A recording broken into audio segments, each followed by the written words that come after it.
All right, let's get this started. Uh, got big NBA night tonight that I'm looking forward to. Let you guys know who's playing tonight, what's on the card. Here, you'll get Atlanta and Boston early, and I'll take you straight to the Mecca in Milwaukee for Bucks Cavaliers. Cavaliers have really fallen off. And I think one of the reasons is that Donovan Mitchell is in and out. Plus, I think Cavaliers got a little bit too full of themselves, and they have come back down to earth. Tonight, to me, is a big game for them. Tonight, it's a huge game for Cavaliers. I think it's critical tonight that they get a win tonight. Well, tomorrow I'm back. Yeah, that's right. I'm back on Thursday night. Packers and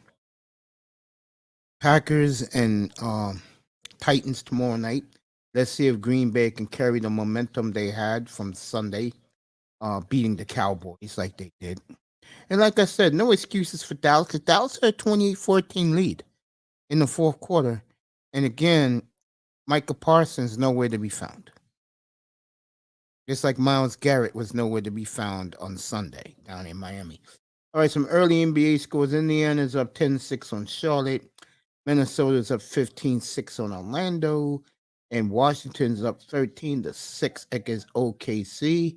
We'll have Boston and Atlanta up here somewhat. Cleveland, Milwaukee's the big one early. Bulls and Pelicans rematch. They played this Sunday night. 2 weeks ago, won by the Pelicans. Rockets and Mavericks, who cares? Knicks and Nuggets would have been a big game up here, but Jokic is out. So, and you got the Warriors and the Suns. I'll go back and forth with those two games, but we'll start off with Atlanta and Boston, and then we'll slide right into Cleveland and Milwaukee. What's going around in the sports world? Recap last night's games. The Nets was a no-show. Got destroyed by the Trailblazers. They play the Trailblazers tomorrow night. Got destroyed by the surging Sacramento Kings. 153-121. That should be ashamed of themselves. Knicks went out to Salt Lake City, and the Jazz keep sliding, folks. I think the momentum and everything is caught up to them. And Knicks went out to Salt Lake last night and beat them. That's a good win for the Knicks. Memphis losers got outgunned by the Pelicans last night.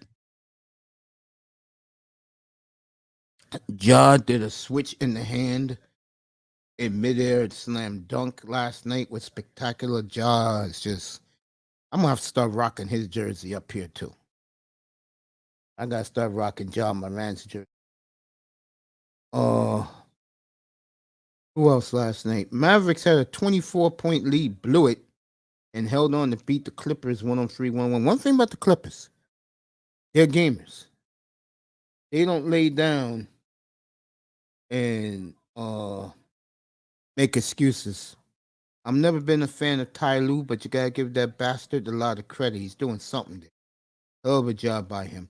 And then one of the more entertaining games of the night, Portland came surging back and beat San Antonio 117-110. There was a lot of woofing in that game by the Spurs, and then they made the main man pissed off, and that's Damian Lillard. And Lillard was more animated in this game than I've ever seen him in 11 years. Spurs are trying to lose, but they got some good talent. I tell you, San Antonio opened my eyes last night. I gotta get EM up here and talk about his roster. He's a big San Antonio Spurs fan. Shout out to EM. And Portland keeps rolling, folks. And Portland is real. And I'll tell you right now, they got another 13-game stretch beginning tomorrow night against Brooklyn. And they play Brooklyn twice in a week. So there'll be in a game I want to do on Monday night, and I will do it. We'll have Portland at the Mecca in Milwaukee Monday night. I'm going to do that game up here. Good win for the Trailblazers. They keep rolling 10-4. Their schedule, their first 26 games is murder.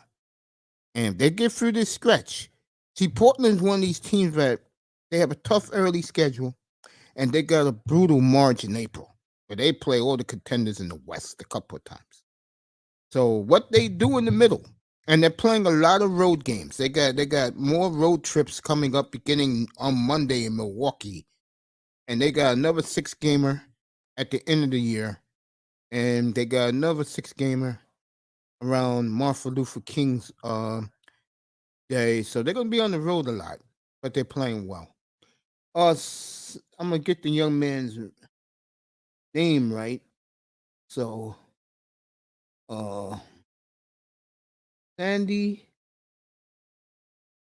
Alcantara won the National League Cy Young Award, the first Miami Marlin pitcher to win that award. So, congrats to him. Let's see, Joey's in the building. Lula Rock, let me do it right. Lula Rock. Lula Rock in the building. We'll get this Boston game started. There'll be no football tonight. So if you expect to come in here and talk NFL football, you're going to have to wait till tomorrow night.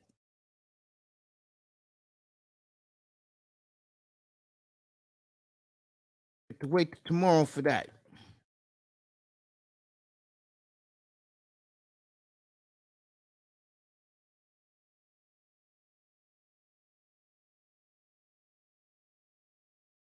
So, Joey, back tonight.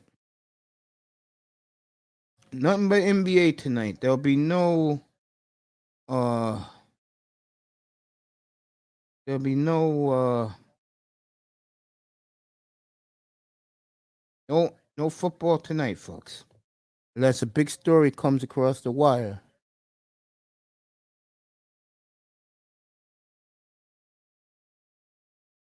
So, Serpent X is in.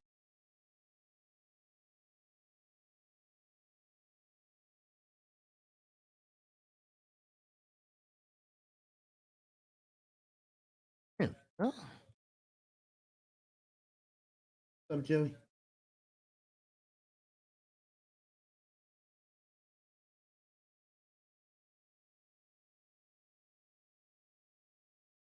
Joey in the building.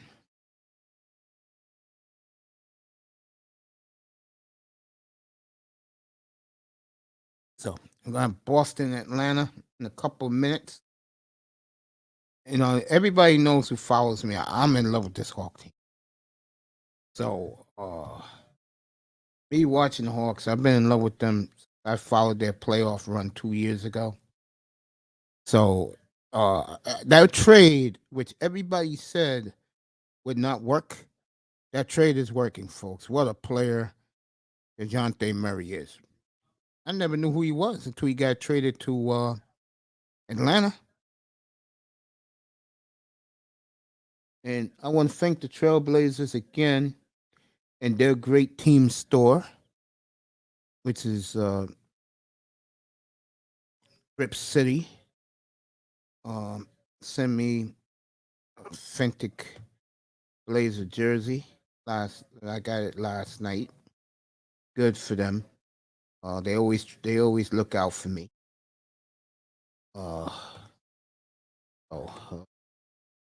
Thank you for them.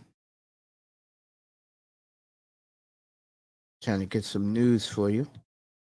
I was trying to make some bets. Oh. All right.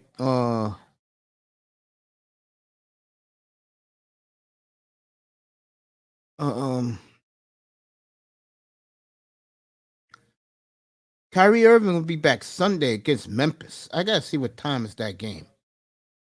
Get that. Saturday we'll have a doubleheader for you up here. Portland is the late game against Utah, of course. And this doubleheader. that I will definitely bring up here for you guys on Saturday night. I could care less for college football. College football to me is trash. I don't care. Okay, there we go. Schedule. Let you know what the doubleheader is. Is everybody's waiting for the American League Cy Young to be announced. Tomorrow you're gonna have Brooklyn and Portland late. And all the games are late in the NBA tomorrow night. Spurs and Kings late, Pistons at Clippers, Nets at Trailblazers. So what I will do is I will have the game for you after the Green Bay Packer Titan game. So I'll be watching the Blazer game because the game is on Amazon Prime. So I could just sit back and watch both games. One on my laptop and the other one live. Friday night we'll have the Bucks and the Sixers. And the late game Friday night, throw you guys a bone. Celtics are in New Orleans Friday night. That's a good one. Denver's at Dallas. Depends if Jokic is coming back. Oh, I'll give you. I'm gonna be a nice guy for the late game, and I'll give you guys your choice of the Suns and the Jazz, or the Pistons and the Lakers. Those are the two late games Friday night. Let me do one more. This is Saturday night's doubleheader in here. I'll get the Raptors. I'll just do one game. I'll do Utah and the Trailblazers. I'm not doing Timberwolves and Sixers. Something about the Timberwolves don't click with. You know what I'm saying, guys? And then got the Heat and the Cavaliers. I'll do that after the 4:30 football game. Grizzlies at the Nets. Grizzlies are in town on and I'll do Nuggets and Mavs. They're playing twice in a week down in Dallas. They're playing Friday and Sunday. The new NBA schedule where teams will play back to back on the road so they don't have to travel to that city. Then Monday, we got great. Oh, wow. Hawks, Cavaliers, Trailblazers, and the Bucks, Jazz, and Clippers. That will be your games on Monday. So you guys sit back, relax, chill.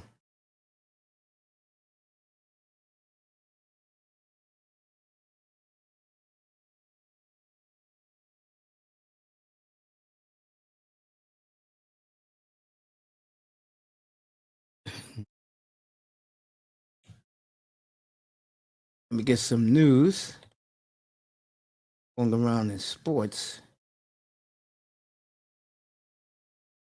Waiting for the National League Cy Young. A lot of people believe it's going to be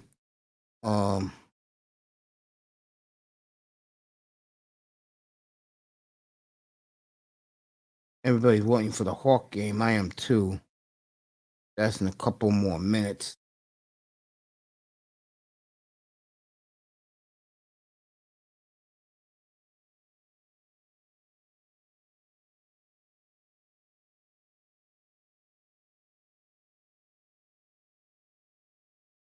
All right, Simmons is hurt again. I don't know what to think about that.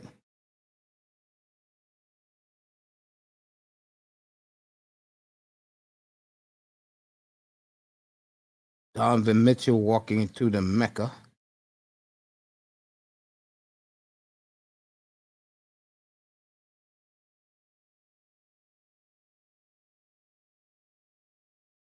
He likes to call himself Spider. I don't know why brother calls himself Spider. I don't know, but he does.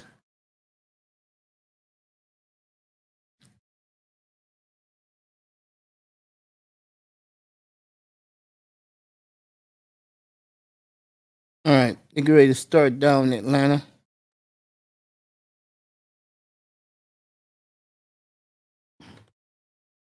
Celtics and the I think I've seen more Celtics, Bucks, and Hawk games in the last 2 years than anybody else. I swear to God.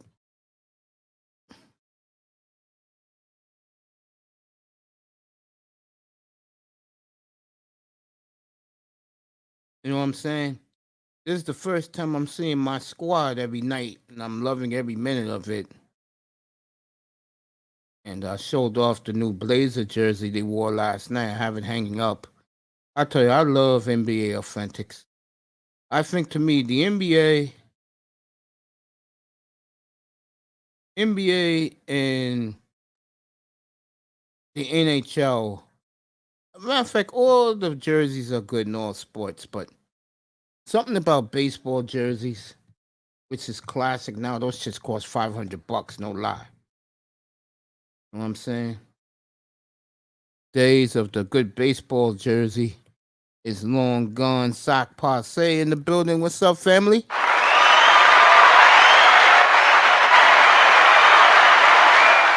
Good to see you, fam. So one lesson you learned.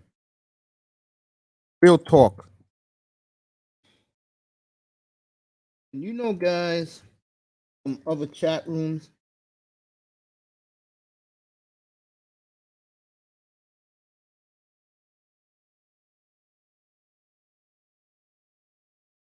you know what I'm saying?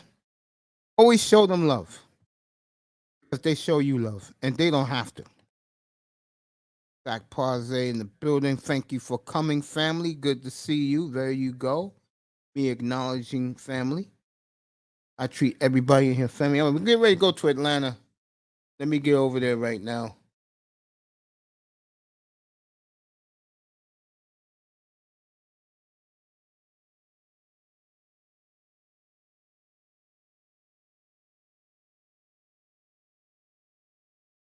Kings Oilers tonight in NHL. That'll be a late hockey game.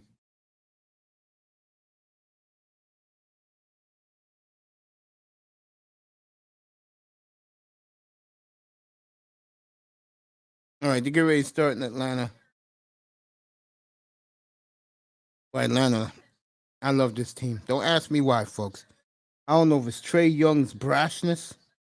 And I was up here 2 years ago, right after they eliminated the Knicks. And I said to the audience up here, we're going to see what Ben Simmons is made of.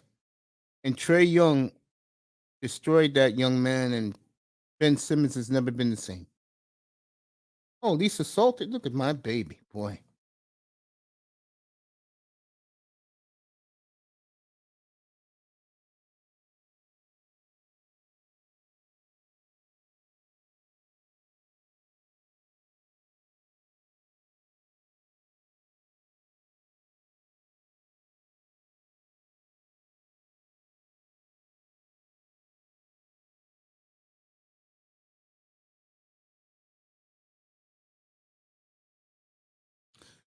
Beautiful Lisa Salters in Atlanta tonight.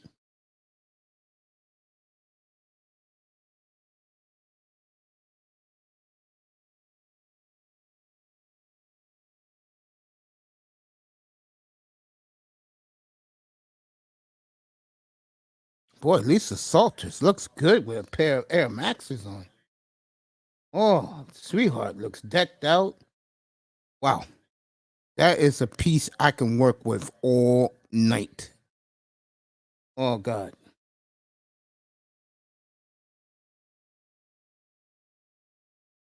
All the hotties is at the game in Atlanta, of course. State Farm Arena. That's where they had the funeral for that guy last week. What's his name? Takeoff. That's the young man's name who was murdered 2 weeks ago.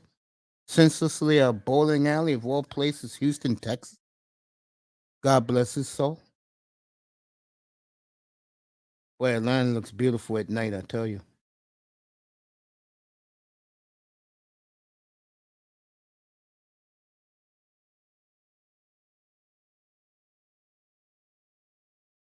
So they're gonna get ready to tip off in Atlanta in a minute. So we got Atlanta now. I'll get to Milwaukee and Cleveland. That's a big game tonight at the Mecca. And later on tonight,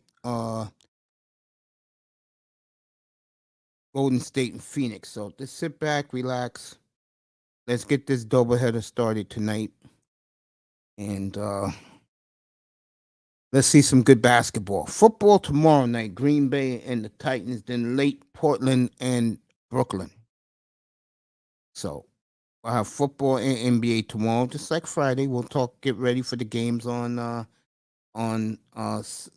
Saturday night, as we always do.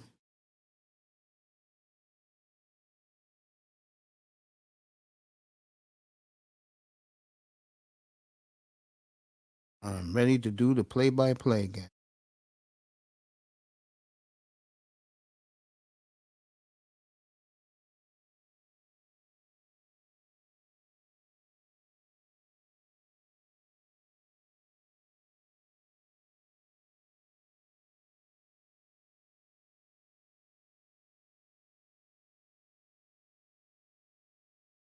So I'm excited. You should too. NBA basketball getting ready to tip. Um, Beautiful Atlanta.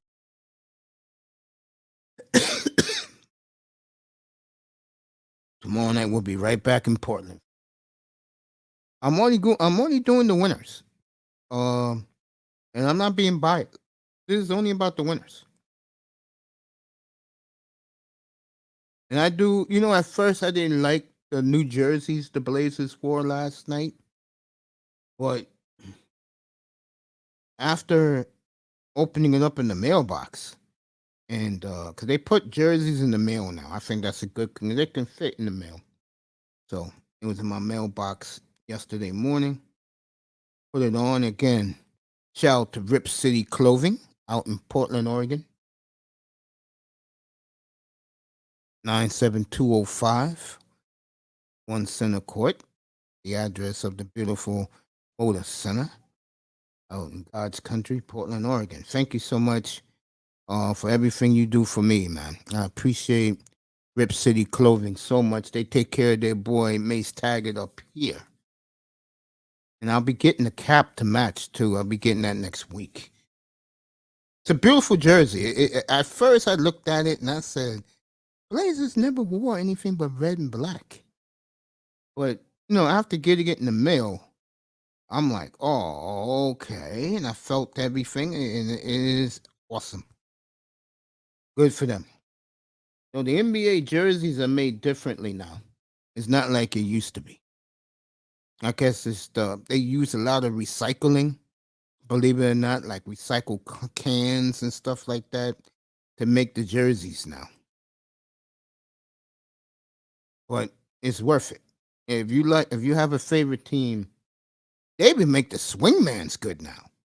No, real talk. They make the swingmans nice and roomy. Nothing wrong with buying a swingman. Matter of fact, I got a swingman Shaden Sharp coming soon.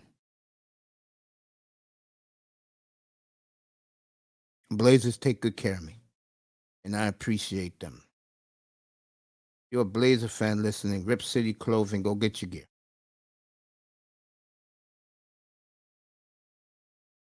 They've treated me so well.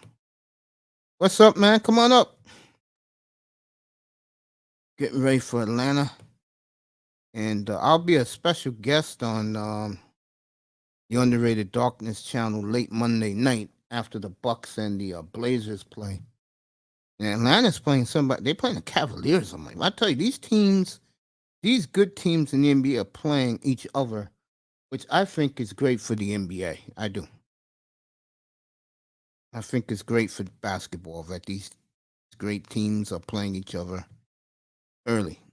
Like, you get to see them. That's why I tell you people, I got my NBA League Pass this year for $100, and I can stream the games too for free. So my cable company hooked me up. They did a good job. I get my NBA League Pass, $50.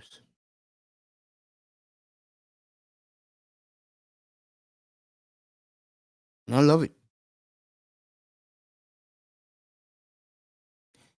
This is the night I need Dutch up here because I'm doing the NBA card tonight. So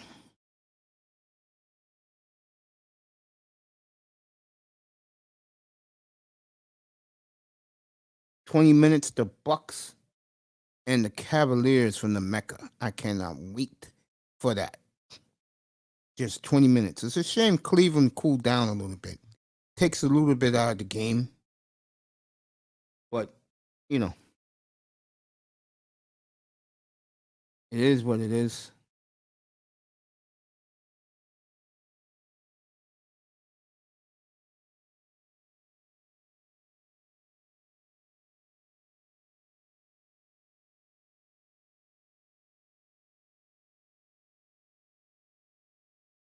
And let me say something. I totally agree with this statement.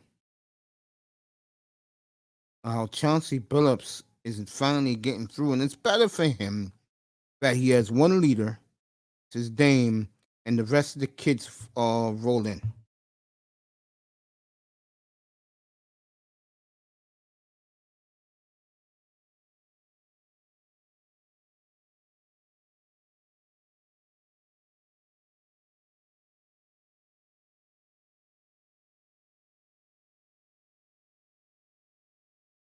So,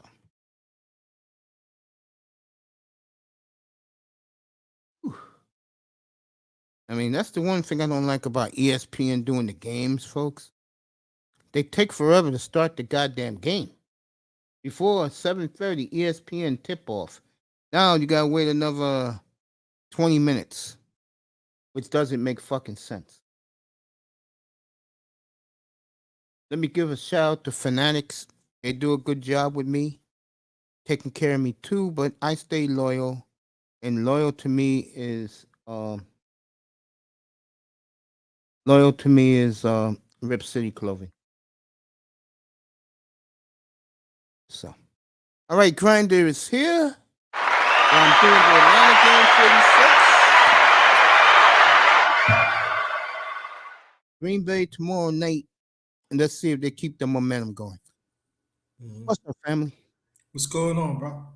Oh, it's a quiet day, man. The way I like life being this quiet, nobody getting on. Yeah, You yeah, know what I'm saying? yeah, definitely. I know what you mean. I know what you mean. Yeah, what's up with them Knicks, man? I don't know, man. I'm just saying Randall is playing loud. He only go one way, and that coach he's not patient with the young player. I'm saying that. And I'm just I don't know, Oh, I man. don't know. That was a big win in Utah last night, man. Yeah, I agree But with that. I think the thing with the Knicks, from what I could see from afar, is that I think the Knicks are trying to feel themselves a little, but you can tell they're going in the right direction. Okay. They got a nice roster too. Playing these young guys. And Brunson's played well. He's earning his money. Yeah, I agree with that. But the coach is making. What is he doing? Why you playing? Why are you playing Randy? He's messed up. That's my problem. No, I'm listening to you. About you just don't like Thibodeau. Tired of him. I don't like him. Okay. He's not. He's not. He's not today NBA coach. He's not. In other words, what you're saying is Tibbs still think it's the year 2008 when Boston won the title. He was the defensive coach. Right. Okay. I can understand that. I think the NBA went from a league where you had your Ivan Allen Iverson, your Kobe Bryant's. Yeah. Let me see who else was back in those days. Your Dwayne Wade's and PG-13, and now the NBA's turned into a sissy ass 3-point shooting league, which is boring to me. A big man. You 6'11". You want to shoot threes. A guy that you could post down low and go all day. Don't make sense to me. It don't. To me, it makes no sense either. You know, I always want my players to go down low. Boston's in green. Atlanta's in their alternate blacks tonight. Big crowd in Atlanta. Yeah, I don't like it when these guys shoot threes all day. On a 3-on-1, you shooting a big man. You shooting a three? Shit, I'm taking that shit to the hole, trying to dunk it and get an and one. Yeah. And the way how they call the game right now, you know the Blaze gonna be. Oh, All right, Boston got the tip. Go ahead, Granny. Keep talking, brother. I'm listening to you. I'm just. Balls the hell out of you, huh? I don't blame you, man. All right. Tatum is way off. Murray got the ball, gave it to Trey. Yeah, man. I can see where you're coming from. I'll tell you one thing about my squad I do like.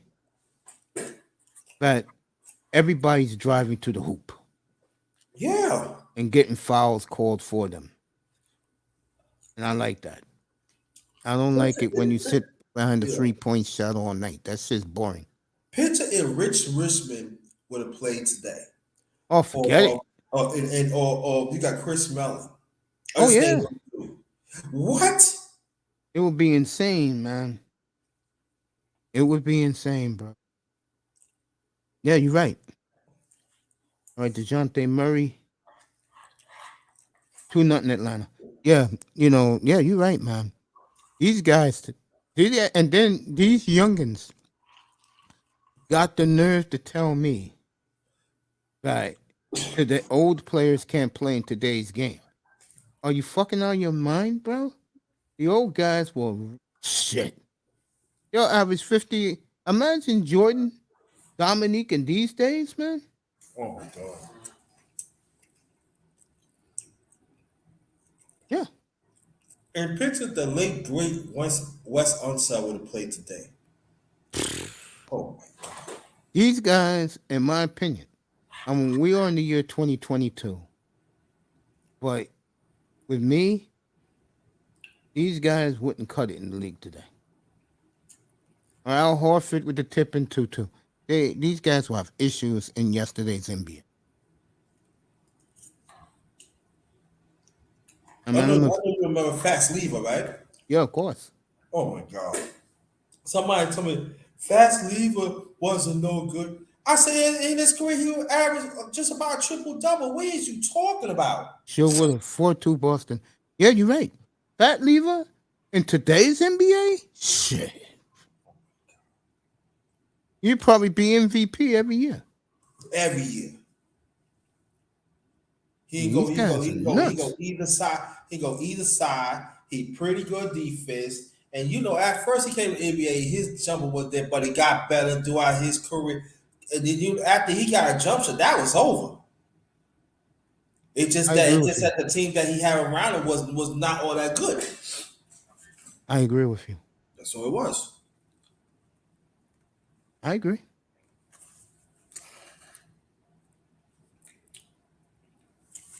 Yeah, Boston's up 8-6-4. Yeah, man, I agree with you.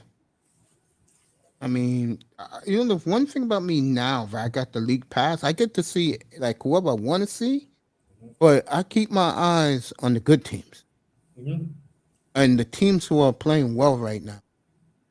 And I'll tell you a team that I always loved because I think he's a top 5 player in the sport. I don't want to hear about Steph Curry. I'll tell you, Memphis is playing well. Yeah. I mean, Memphis is playing very well. I think the East is like I thought it would be. It's not that good. No. It's really not that good. You only got 4 teams. The Heat fans going to say something, but to me, the Heat is still the same. And whenever you're still the same, that's why Riley, Spoelstra tonight is starting their number 1 pick because they know 9-5 Boston. They know that if you got the same characters, guys are going to know who you are. Yep. And that's the problem with Miami. It's a difference when you have a group of young guys like the Knicks, and you can see them building something. Than an older team like Miami, Yeah. where how many times you gonna keep pushing up the mountain? It's like I said every night. It's easy for you to have what's that shit I call it? Culture when you have a Damon Lillard. That's why Portland's turning it around right in front of everybody's eyes. It's another thing when you don't have no superstars on your team, and that's the Miami Heat. Yeah, they had coaching when they had LeBron, they had D Wade. You get where I'm going? Chris Bosh, yeah. But now with really a team that boy Boston's coming out smoking tonight. Boston's impressed me, even though I don't like Boston. Watching Boston these last couple of months, including last year in the playoffs, Boston's very impressive. They're very, very impressive. And T loves the Celtics.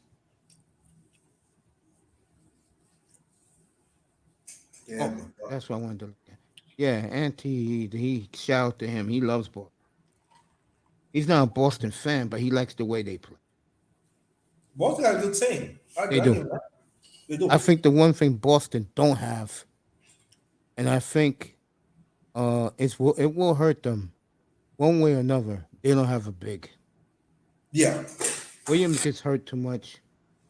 I will always cover Al Horford at all because Al Horford can hit that three.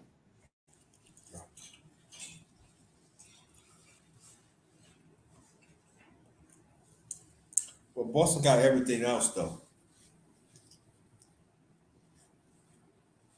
I agree with that. Yeah, they said they're definitely a big. Now I know people told me about what do you think about the Nets? What about them? What about him? Exactly. What about him? And this guy still wants out. By the way, Kyrie be back. KD? Yeah, he still wants out. Yeah, Kyrie will be back Sunday. All right, Murray just to the jump, but Murray's a good player. I gotta get him up here and tell me why they got rid of him like they. All right, Trey Young stole the basketball. How the hell do you miss an alley oop, bro? That's one thing about Atlanta I don't like. They be missing too many alley oops.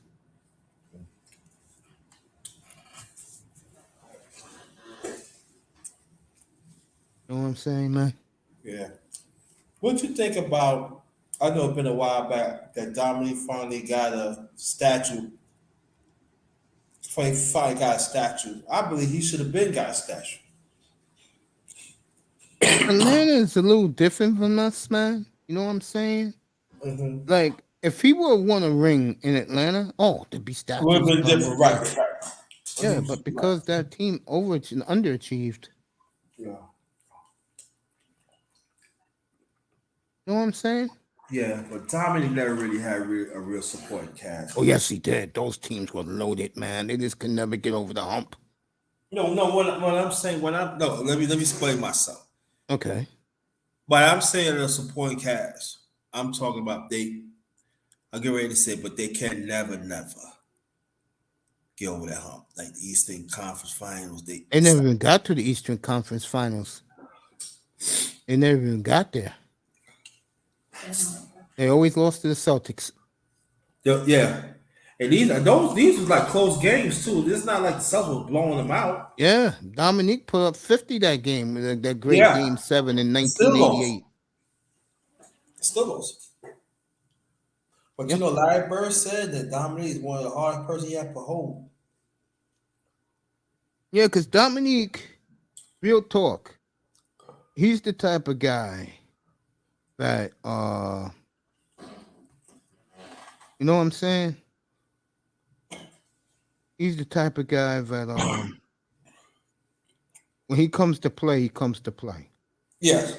And he does come to play most nights. You do. That's why he's always had my respect. It's not, see, everybody think about Duncan, but you know, the years that he got better at his handle, he got better at shooting, got better at defense. Dominic was like always getting better and better. but they can never get past Boston.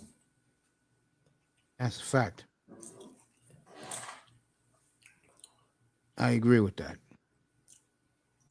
Just as, and I'm gonna tell you, in the late '80s, the Dallas Maverick teams was good too, but they can never get past the Lakers. Yeah, it was nice seeing Derek Harper the other night. Those the Maverick games. Yeah, It was nice seeing him. I always liked Derek Harper. me too. I like those Atlanta. I mean, I didn't like the Dallas team per se, but I had a lot of respect for them. They was loaded though. You can't front for that though. Hell no. Yeah, they were. They was loaded. People don't realize that, but they were, yeah. They was loaded. I mean, even the bench, they were like Ron Toppy. Toppy could do it. I'm like, y'all say, yo, they say, what do you mean? Now I ain't talking about the drug addict. I'm talking about Toppy could do it all. Bro, real talk. I was there in 1990. Out in God, Portland. Lord. I said, what? I said, what else he cannot do? Yeah, I was out there in 1990, brother. Portland and Dallas. First round. I saw him up close.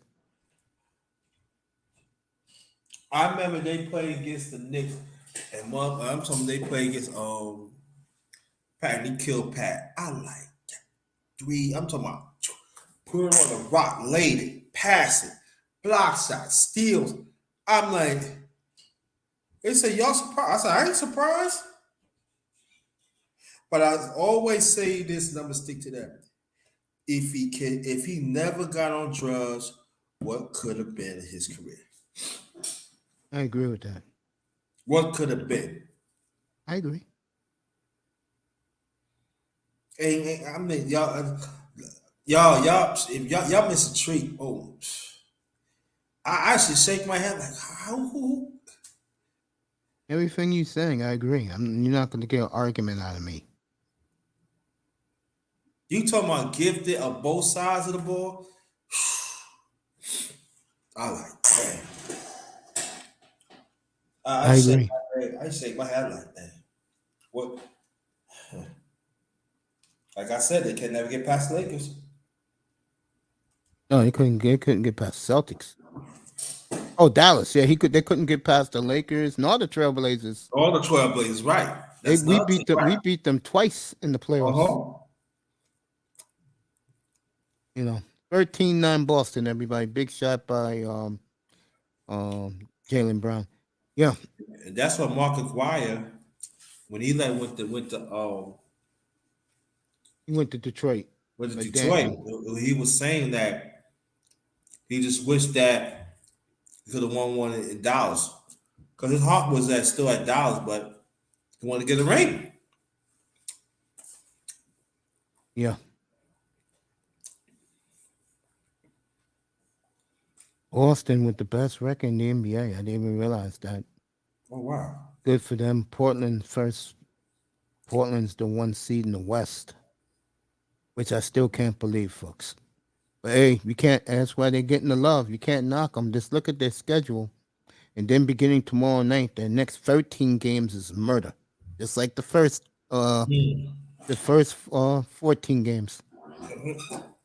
They get through this next stretch, folks. Watch out. And they'll be home the rest of the year after Martin Luther King's birthday. They'll have 30, I believe they'll have 30, I think they'll have 30 or 28 home games left. Damn, that's it? That's it. So this young team keeps winning. I don't know how they're doing it. I'm watching it every night. I don't know. But they're doing it. Big 3-pointer for the Celtics. They're up 7 now. I tell you, Boston looks real good. But to me, honestly, it's something missing with them. You know what I'm saying? Mm-hmm. There's something missing with Boston. I can't explain it. I mean, me and Auntie was talking about it.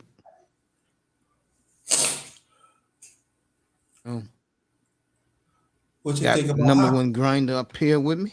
Yeah. Grinder. Check me and him out Monday night. Yes, sir.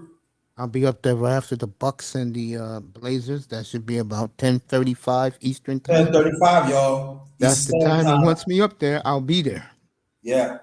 And let me tell you, Mate's going to ask me some questions about myself, y'all. And I will advise y'all, you better stay tuned with that. Come in from New York, so Yeah, we'll have some New York chop up. yeah. Stuff that y'all be like, what? Yeah. I'm gonna get a New York round table together. Me, you, Eric Bird. Pray for his dad. Everybody send their prayers to Eric Bird's father. Oh wow. Not doing well. He told us that last night. Oh wow. You know, I wish him the best. He's good people, Eric. Like Yeah, the yeah, type of yeah. guy that if you live in New York, you want to hang out with. All right, Boston's up 9. They're up 20-11. Boston's shown their superiority tonight over the Atlanta Hawks. Good job by the Celtics. Gotta give the Celtics their due, folks. I know a lot of people love Brooklyn. Brooklyn. But it's not about Brooklyn, folks. All right, Miami wearing those horrible uniforms. Up by 6 over the Toronto Raptors. And here's the big one tonight. Cleveland, Milwaukee tonight. What you think about Chicago? They're missing ball. That's why they are like they are. If they have ball, it would be a lot better. His knee still he still have problem with that knee? Yeah. Oh wow. Yep. He still does. Oh wow. Pelicans about to start. They had Who? a New Orleans Pelicans. They had a big win last night. They're playing back-to-back home games. They beat Memphis last night. Now they're playing against the Bulls since we brought up the Bulls. That's getting ready to start. Zion Williamson out again. I'm gonna have to start putting him on my hit list again. Oh bro. Getting fat again. He will not leave that chicken alone, right? That's right. God, man. You know what we should do, Mace? Now I got an idea. I'm gonna put What it we out should there. do. I meant to tell you last night. We should do a show, a live, that mothers interfere their sons' lives in the NBA.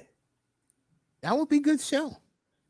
I mean, in football, look at our boy Lamar Jackson. Well, That's why Johnson, he has yeah, no it be contract. sports too, right?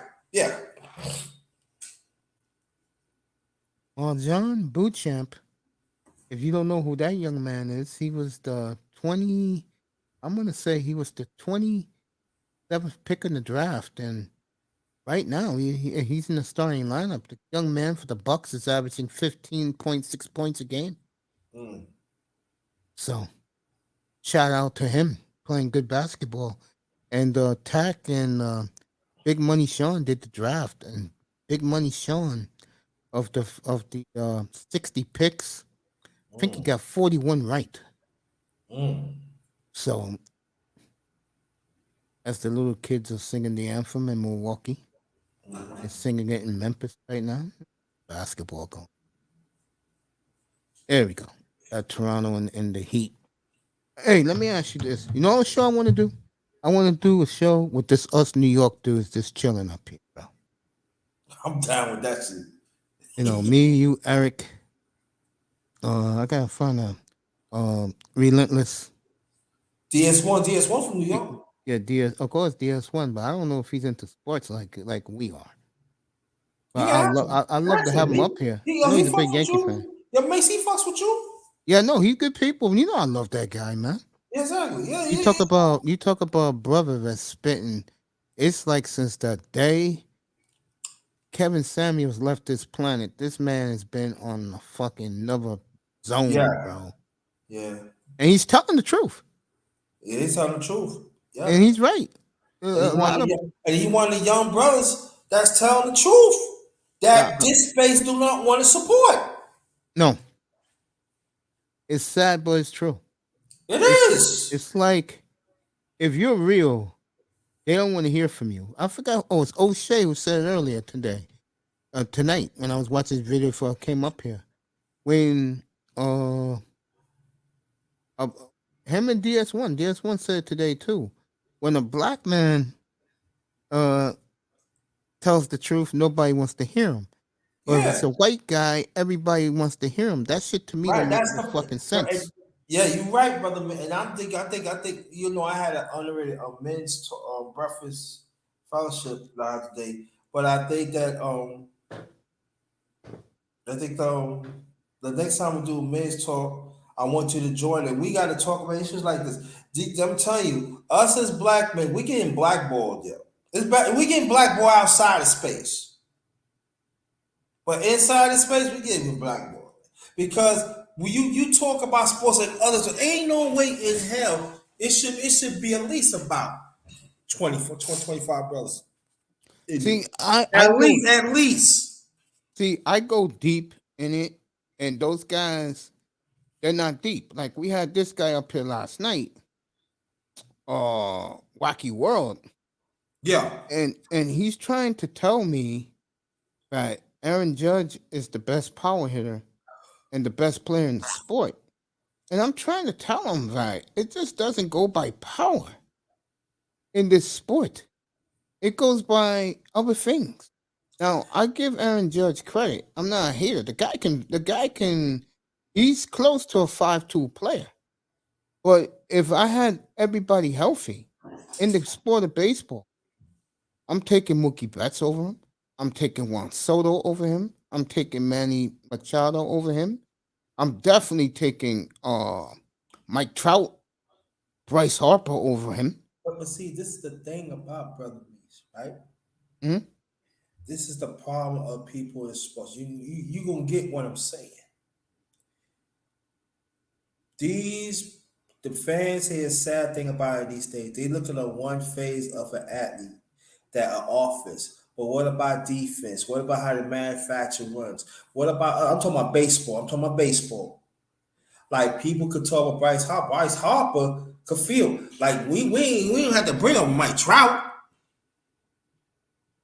Yeah, you saw that in the second half of the year. My man hit 40 home runs like it was nothing. Right, but he did other things to win. Just like they look at Bryce Harper. Oh yeah, look at Bryce Harper. No, he was doing other things to win. Exactly. That's the point I'm making. While Aaron Judge, uh, remember, he didn't get a home run for 2 weeks before he broke the record. Yeah, that's what I'm saying. I'm saying you cannot do other things. The manufacturing run, I don't have to hit the home run, but I could. That's what I say. If you see, this is the thing about it. But people gonna say, "Oh, you like these white guys and stuff." No, no, no. I'm talking about fundamentals, and I'm talking about. I'll give you an excellent player. You know what I'm saying? Rod Carew. Mm-hmm. You put Rod Carew in today's baseball. You know how many RBIs he would have had. Facts. I'm talking about hitting. I'm talking about hitting. We Yeah. ain't talking about his fielding. We Yeah, know just about his hitting. fielding. And also he won a few golden gloves in his time too. He'll But I'm probably hit just talking about 400. You'll hit him and Tony Gwynn hit 400 every year in today's easily baseball. Won't even be a problem. with their eyes closed. Let's put some respect. The late great Tony. Yeah. And I tried to tell him last night that there's more facets to the game than hitting home runs, man. That's what I'm saying. I mean, you gotta do other things that people notice you. And let me say this to him. I tried to tell him this last night. If he was so meaningful to the Yankees, don't you think the Yankees would have resigned him already? Exactly. Yeah. And he really believes, and I respect the brother. I really do. I love Wacky. He's good people. Every time he Yeah. comes up here, he brings something to the table. But if the Yankees lose Aaron Judge, they're not. The fans ain't gonna cry about it. No. The year after next, the Yankees will the next free agency they'll go out and buy people, Right. and they'll still be good without him. Yeah, but I would say this, and I'm gonna say more about last night. We can go because I want to ask you about hockey. I would say this though. People could talk about, oh, he probably want to go to California and stuff. Okay, that's well and good. I'm telling you, there is a owner on the other side that's 6 miles away from the Bronx. His money is Mace could vouch for this. I'm not going by what Mace said. I'm going by what I know. His his money is very, very, very long. Yeah, the Mets owner, without a doubt. He's the richest owner in baseball. His money is long, people. So sign Aaron Judge is nothing but pennies to him. Yep. And I'm telling you this: if he landed a Judge going to the Mets, are you gonna hear first from the number one grind? If he goes to the Mets with the It's gonna be field that very they have, fascinating. I will cover the winter meetings like nobody else up here. I will be on the air every day at 8 o'clock in the morning in 2 weeks to do the winter meetings. So you want to know where your favorite player is going if they're a free agent like Aaron Judge? You come up here. Mr. Miami, you know what you remind me of tonight? What's up, man? I what's up, spoke to man? my nephew about 3 hours ago. He is at AEW right now tonight in Connecticut. He Right is now? in the, yep, he is there. So I'm watching it. Yeah, he's there. Get back what I'm saying. If Aaron Judge going to be at Willis Point, Queens, right off the 7 train, you don't think Major League Network ain't gonna blow this up? Oh, hell yeah. Hell Watch. yeah. Watch. Listen to number one grinder. That's gonna be the story of baseball throughout the winter. Jacob DeGrom, where it is, the Cardinals are very hard after him. Yeah. See, All right, folks, in baseball, unlike football, the day after the World Series, you could start negotiating with players, talking to free agents. Yep. Unlike football, well, you have to wait a certain day. The NFL, Major League Baseball, as soon as the season's over, that's when you can start negotiating. Mm-hmm. See, the Angels signed a big time pitcher last night. Did I report it? No, yeah. What is No, what's I up? didn't. No, I didn't report it because I know that pitcher ain't worth shit. That's why. Okay. That's why, yes. Not worth opening my breath about it. Chris Jericho. That's Mr. Miami with the AEW. I should have told my nephew. I should have told my nephew to bring me back a T-shirt or something from the match tonight. It's about AEW. Yeah, AEW. Yeah. So, Mace, let me ask you a question about hockey. Oh, go ahead. You know I'm into that right now. Yeah. What do you think about the Islanders and the Rangers? Do you think they're gonna make a run for the Eastern Finals of the I know the Stanley? Rangers will. I think the Islanders will have about. It's coming. The Yankees are coming. Excuse me. The Islanders are coming on as we speak. I always said the Islanders wasn't a bad team. I think last year all the traveling, because they didn't have the arena built. Now that they got their arena, they're stabilized again. So Mm-hmm. yeah, I do see the Islanders being a surprise team. All right, Milwaukee's down 5-2 to the Donovan Mitchell show. He's got all 5 points. Giannis, that rookie. You know what I want you to do, Mace? One day, I'm gonna talk more about it when we do the chopper Yeah. Monday. I would like one day, if you can, to do the story of the Islanders when they start, or they back in the late early 70s. Oh, you want me to do you want Yeah, me to right. do And less than 10 years later, they won the Stanley Cup. I want to do the story. Hold on, be right back. Yeah, go ahead, family. How was your day, family? So, everything today been a good day. Yeah, your girl was on earlier.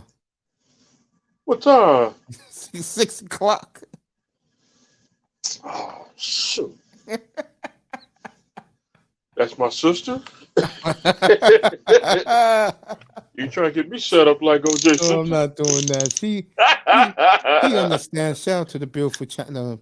They get beautiful. That goddamn drop dead gorgeous China white. I don't care what other women say in these spaces.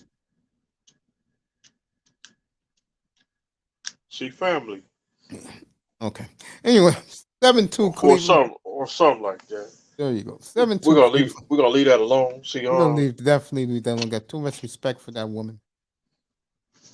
I have I got, respect for all the women that I talk to. so I got respect for. See family. I love my. People don't realize some of the young women I do get along with. Just why I'm too busy getting it with my finger in here. Ain't Like trying. this. Right? Ain't trying to go on the mortgage show neither. You ain't lying about that, man. Shit. Like I tell people, stay in your lane. You'll survive in these streets. Yep, stay in your own lane. All right, Evan Mobley. Good. 9-2 Cleveland. 9-4 Cavaliers. They look a lot better tonight than they did at the end of that road trip. We'll see Cleveland. Portland's there next weekend in Cleveland. Next Sunday night. Brooke Lopez with the big 3, 11, 9, 9, 7 Cleveland. I love doing these games, man. I do. Garland.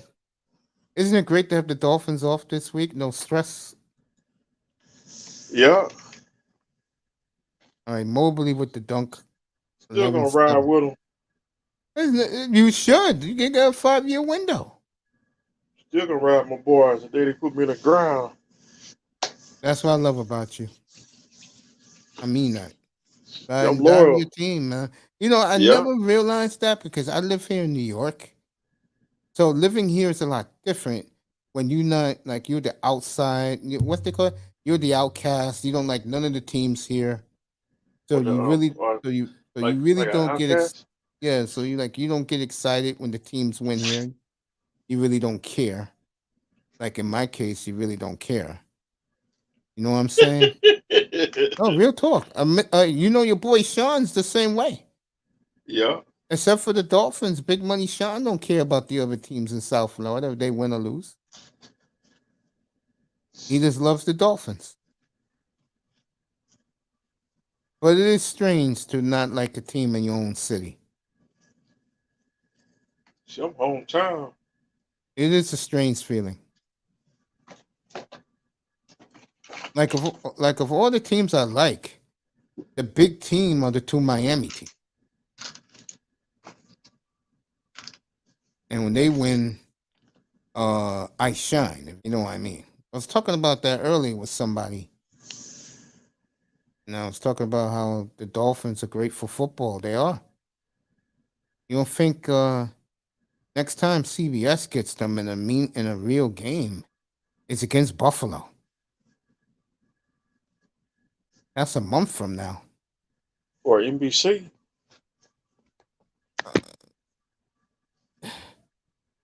They may switch that Niner game. I gotta look at the schedule. I know Dallas is playing somebody big that week. Always fucking Dallas. You know that?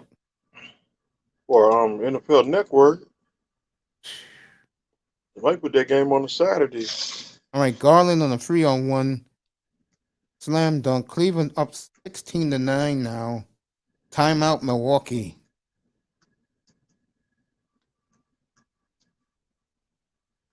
Hey, one thing about the Bucks I don't like, they have no home court advantage. They always lose at home.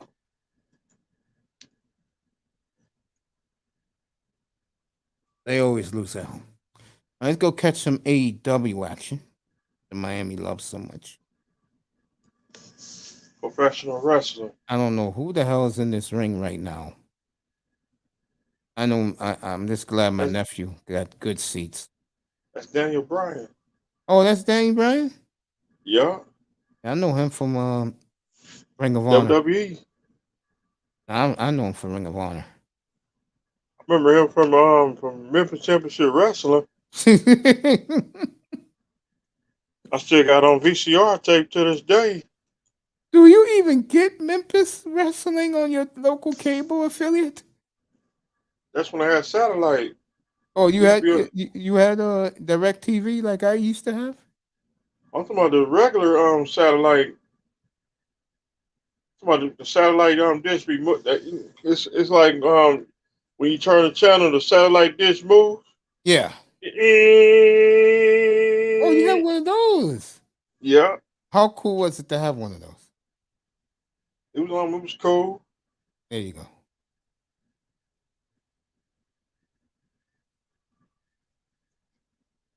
I had one at my house. Then we had direct TV at them regular ass apartments I used to live in. Oh yeah. Yeah. They finna tear the apartments down where I used to live at. They finna tear them down. And make condos, right? Mm-hmm. All the Europeans moving. Because I heard that's the plan down there. Come on, Liberty City. Yeah. And it's going to be a tech Euro invasion soon in South Florida. And that happens because, people just sit around, don't do nothing about it. And then when Nope. you're cornered, that's why, as much as I do not get along with them, and I'm not racist, it's just the environment I grew up in. I give the Puerto Ricans here a lot of credit. When those white folks wanted to gentrify the South Bronx, they said, "Get the fuck out of here."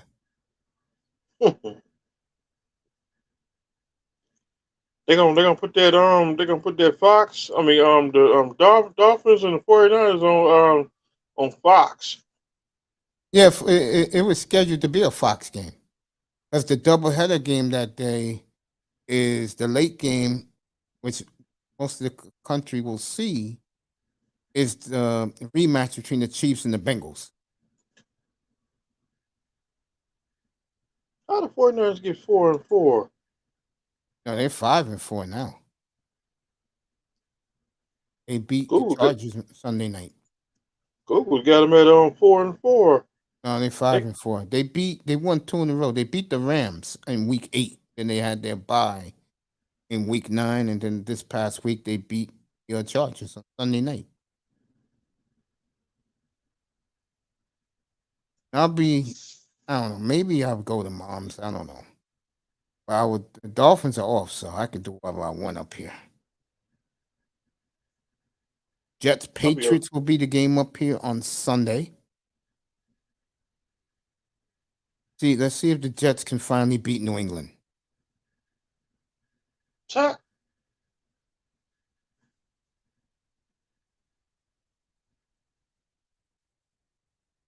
Next Sunday, before Thanksgiving, as Milwaukee's cut their lead to 4.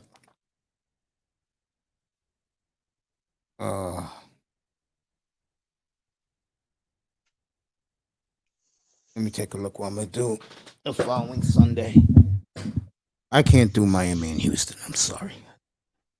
I expect a Dolphin plunging in 2 weeks. Next Sunday, I think the Dolphins are going to steamroll Houston.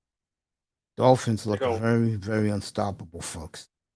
They haven't looked this way since Dan Marino. They're going to murder Houston. I agree with that.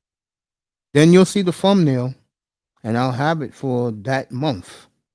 It'll be a December to remember for Dolphin fans, including a Christmas Day showdown, which Chris Russo don't want to talk about because he supports the Packers, and Stephen A. Smith was rubbing it in today. Stephen A. is going to that game. You know that. He is. Right, Mitchell hits again. Cleveland up 8, huh? The Christmas Day Massacre. Yeah, he's going to that game. And see, I don't want to see. I don't want to talk about it. See, he wants to see the massacre for himself. See, if I say something about the backup quarterback, shut up.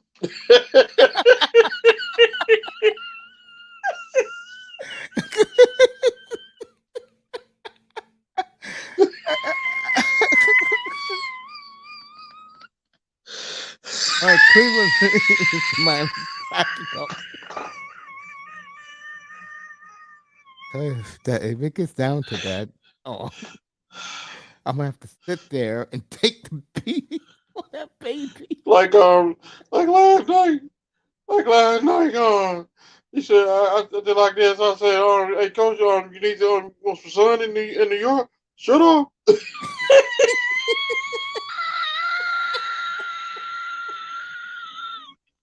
Oh man, here's in Milwaukee going at it. All right, Mitchell's putting on the Oh score man, 27-21. What you said about New York? I said, shut up. Say that again. I said, coach, you want some 65-degree weather in New York? Shut up. Oh shit! All right. Let me say this real quick. Week 12 is Oh Thanksgiving man, weekend, and believe it or not, I think the Buffalo Detroit game is going to be very entertaining. I do. I think both teams will put points up on the board. I think it's going to be a lot of fun. Buffalo Detroit's an early game. I'll be having my dinner around halftime of that game. Then you got the eight. Thanksgiving. Yeah, next week. Yeah. Then you got the 8-2 Giants, and I don't know what the Cowboys' record's going to be. Boy, if it's 6-4, boy, that is a huge game for the Cowboys. Then the night game is New England at Minnesota, and Belichick wins this game this week. Boy, I tell you, he's gonna have those boys ready for the Vikings. And Bill Belichick is it's Oh, like yeah, go about ahead. 24 games. I think he about 25 games where he about to break down Shuler's Don record. Shula, yep, sure is. All right, that's Sunday. Bengals and the Titans. That may be one of the games we have up here. Take a schedule. It's not that great of a schedule. The early game is the Bengals and the Titans. Then your late game that day is on Fox. And it's going to be the Rams and the Chiefs. That may be a bludgeoning. And then the Sunday night game is Green Bay against the Eagles. And then Monday night, we'll all skip it. Steelers and Colts. Or something like that. And something like that, yes. That's You like 1 year ago. yeah. That's, we'll beat Carolina. That's Yep. what we on that game that 7-game winning streak. Yep. Facts. That's why I tell Anthony we gotta be thankful. We gotta be thankful that we won them 7-game winning streak. Except for Tennessee, we gotta get Tennessee back because that image stays in my brain. All right, Boston's up 10 against Atlanta. That's why I got away from that game. Gotta get Jacksonville back too, because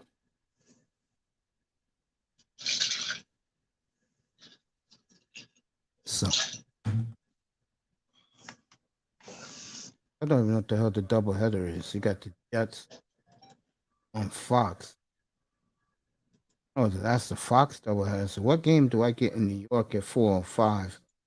Probably the Raiders and the Seahawks. Charger game. Sucks, doesn't it? In week 13, we'll have fun up here. It'll be my birthday, and that night will be New England at Buffalo. ugh. I mean, let me take that back. It'll be Buffalo at Foxborough. So then that Clam chowder weekend, versus the Gills. yep. Then that weekend that the Jets and the Vikings, Redskins and the Giants. That's a big game. Then the late game for all of us will be that game for me and Mr. Miami. It'll be the Dolphins at San Francisco. For the rest of the planet, it'll be the Chiefs at Cincinnati. That's the Dat Boy special. That's for Dat Boy. That'd be a 4. Next December 4. That'll be a 4 or 5 game. Yep, on Fox. Yeah. Unfortunately, I won't get that because here in New York, if we get the channel that does the doubleheader. So it's probably the Giants. The Jets. The Giants are playing that day on Fox. In the late game is the doubleheader. Cincinnati at Kansas City at Cincinnati. So I have to watch the what's that channel again? I have to watch the Red Zone to watch the Dolphins game.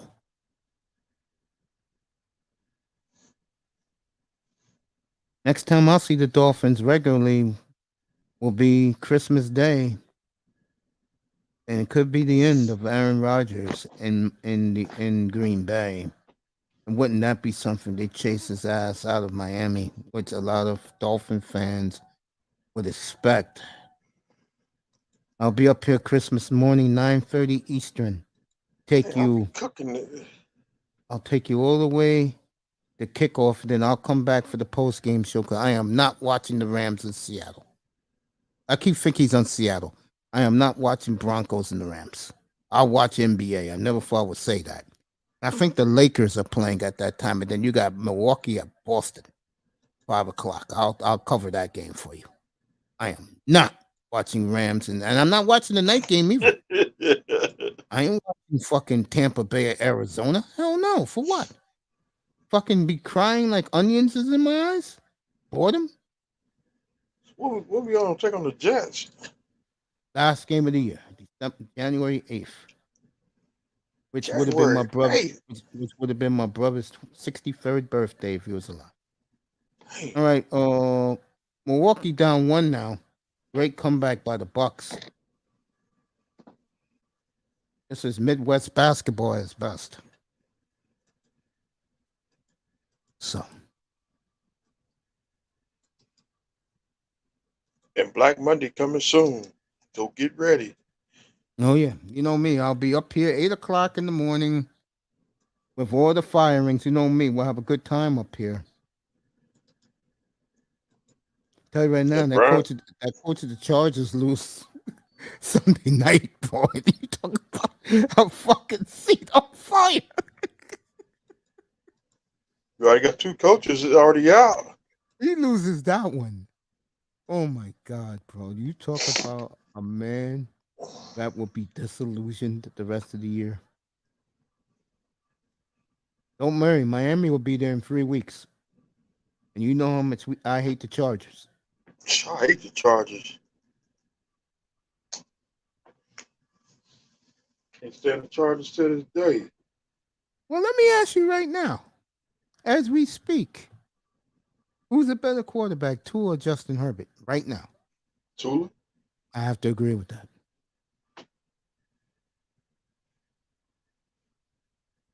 Look at Chris Jericho with a baseball bat. Trying to be Sting.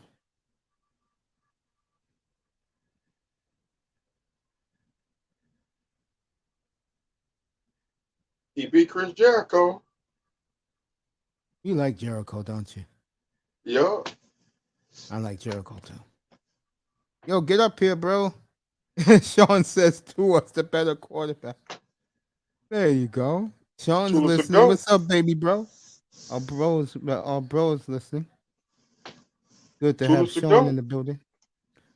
Tua is not the GOAT. Or something like that. Yeah, he's right now, real talk, he's number 2 for the MVP right now. His numbers, I'll tell you, Milwaukee and Cleveland's going at it. And this rookie, Beauchamp, they stole him at 27-20. They stole him in the draft. Getting back to what we talk about, Tua, right now, folks, you cannot argue it, and it reminds me of the guy I compared him to. When I got laughed at, Milwaukee just took the lead, and he is a carbon copy of Troy Aikman. Steve Young, that's what Steve Young wasn't accurate like Tua, bro. Tua is accurate with the Sam Bradfords of the world, the Troy Aikmans of the world, Aaron Rodgers. Those are accurate QBs, bro. And Tua could say 7-0 against Super Bowl coaches. He beat Tua just wins, bro. That's his thing. He just wins. yeah. You know, I told you guys that 2 years ago. I said one thing about him: he's a winner. He won it in the biggest college stage you can win.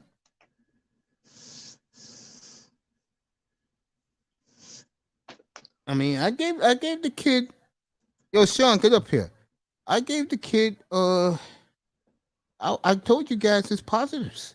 All I said about him was, can he constantly throw the football? You know, they was killing him today about can he throw in the cold weather. We're gonna find out. Cause I can tell you right now, ain't gonna be a 70-degree day in Buffalo on December the when they play Buffalo, December the 17th. It ain't gonna be that night. It ain't gonna be 70 degrees. If it is, then God's on the Dolphins side. That game was at noon. When December 18th. Hold up, let me take a look at that. It's at 1 o'clock. Oh, hold up. Let me see something. Because that was one of the games that they were holding on to. Let me see what they did. Because to me, that is the best game on the board. Why would they put that one Sunday and put some crap ass game on Saturday night? Hold up. I'll let you know right now. It might be on Saturday night. Yeah, that game is to be determined. Is Buffalo, Miami, Ravens and Browns? They're not going to show that. Colts and Vikings, they're not going to show that. Falcons and Saints, they're not going to show that. They may, because they think they'll get more viewers. They may show Giants and the Redskins. They may. But I get the feeling they're going to show Miami and Buffalo.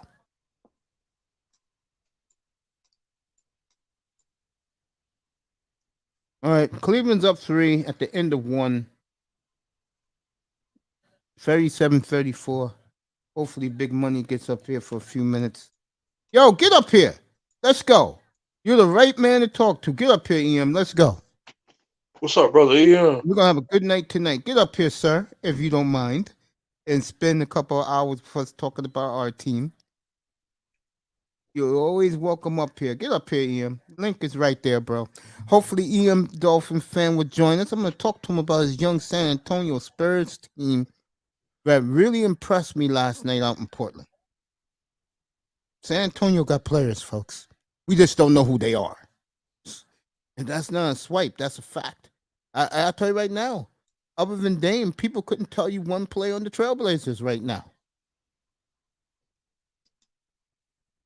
Here he is, me and Mr. Miami. I know Big Money Sean's getting excited right now. One of the best Dolphin aficionados on the planet, EM Dolphin fan, is here with us. Nice. How you doing, family? Man, I'm good, bro. I'm down here. I had to take another trip back down to Arkansas. I'm down here with my pops at my pops' crib and just hanging with him for a little bit. But other than that, man, just enjoying life, man. Enjoying this season, enjoying the growth of Mr. Tungavailoa. And man, I couldn't be better right now, bro. What's going on? I'm gonna give you a lot of credit. I'm gonna tell you why. And this is probably what me and you click well.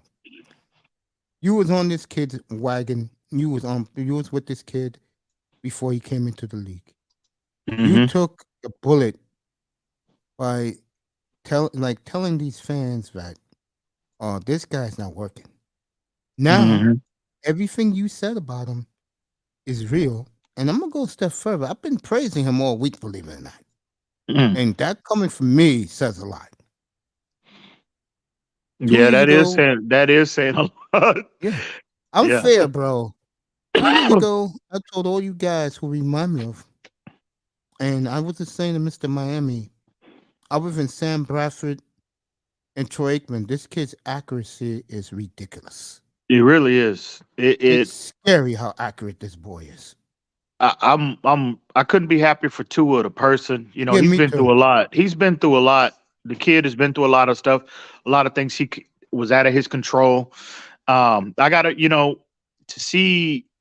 I love Tua pre-draft 2020, but once we got here, I think, you know, the fact that Tua, even though he was on a field, Hmm. it appears that he just needed, he wasn't completely healthy. I think now he has his complete health back prior to where he got hurt at Alabama. He's back to that form.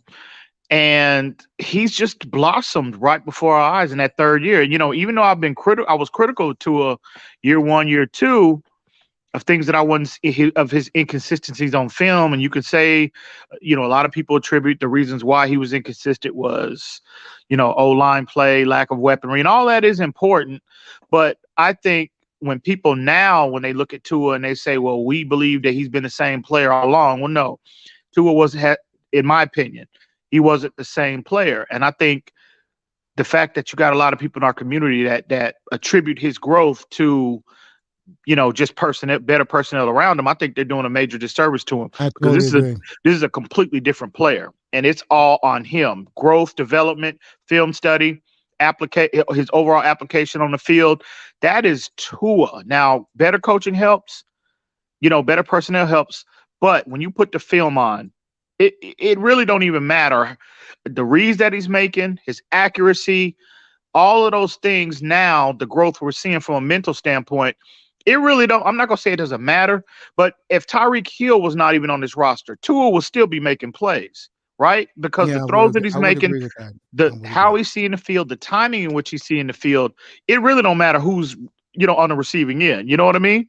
And again, they're doing him, and a lot of these idiots don't even realize that they are doing him a major disservice by saying that. But me personally, he's a different player on all levels, physically, mentally, and you hear Mike McDaniel reference his increased, study habits, increased workload, increase, film study.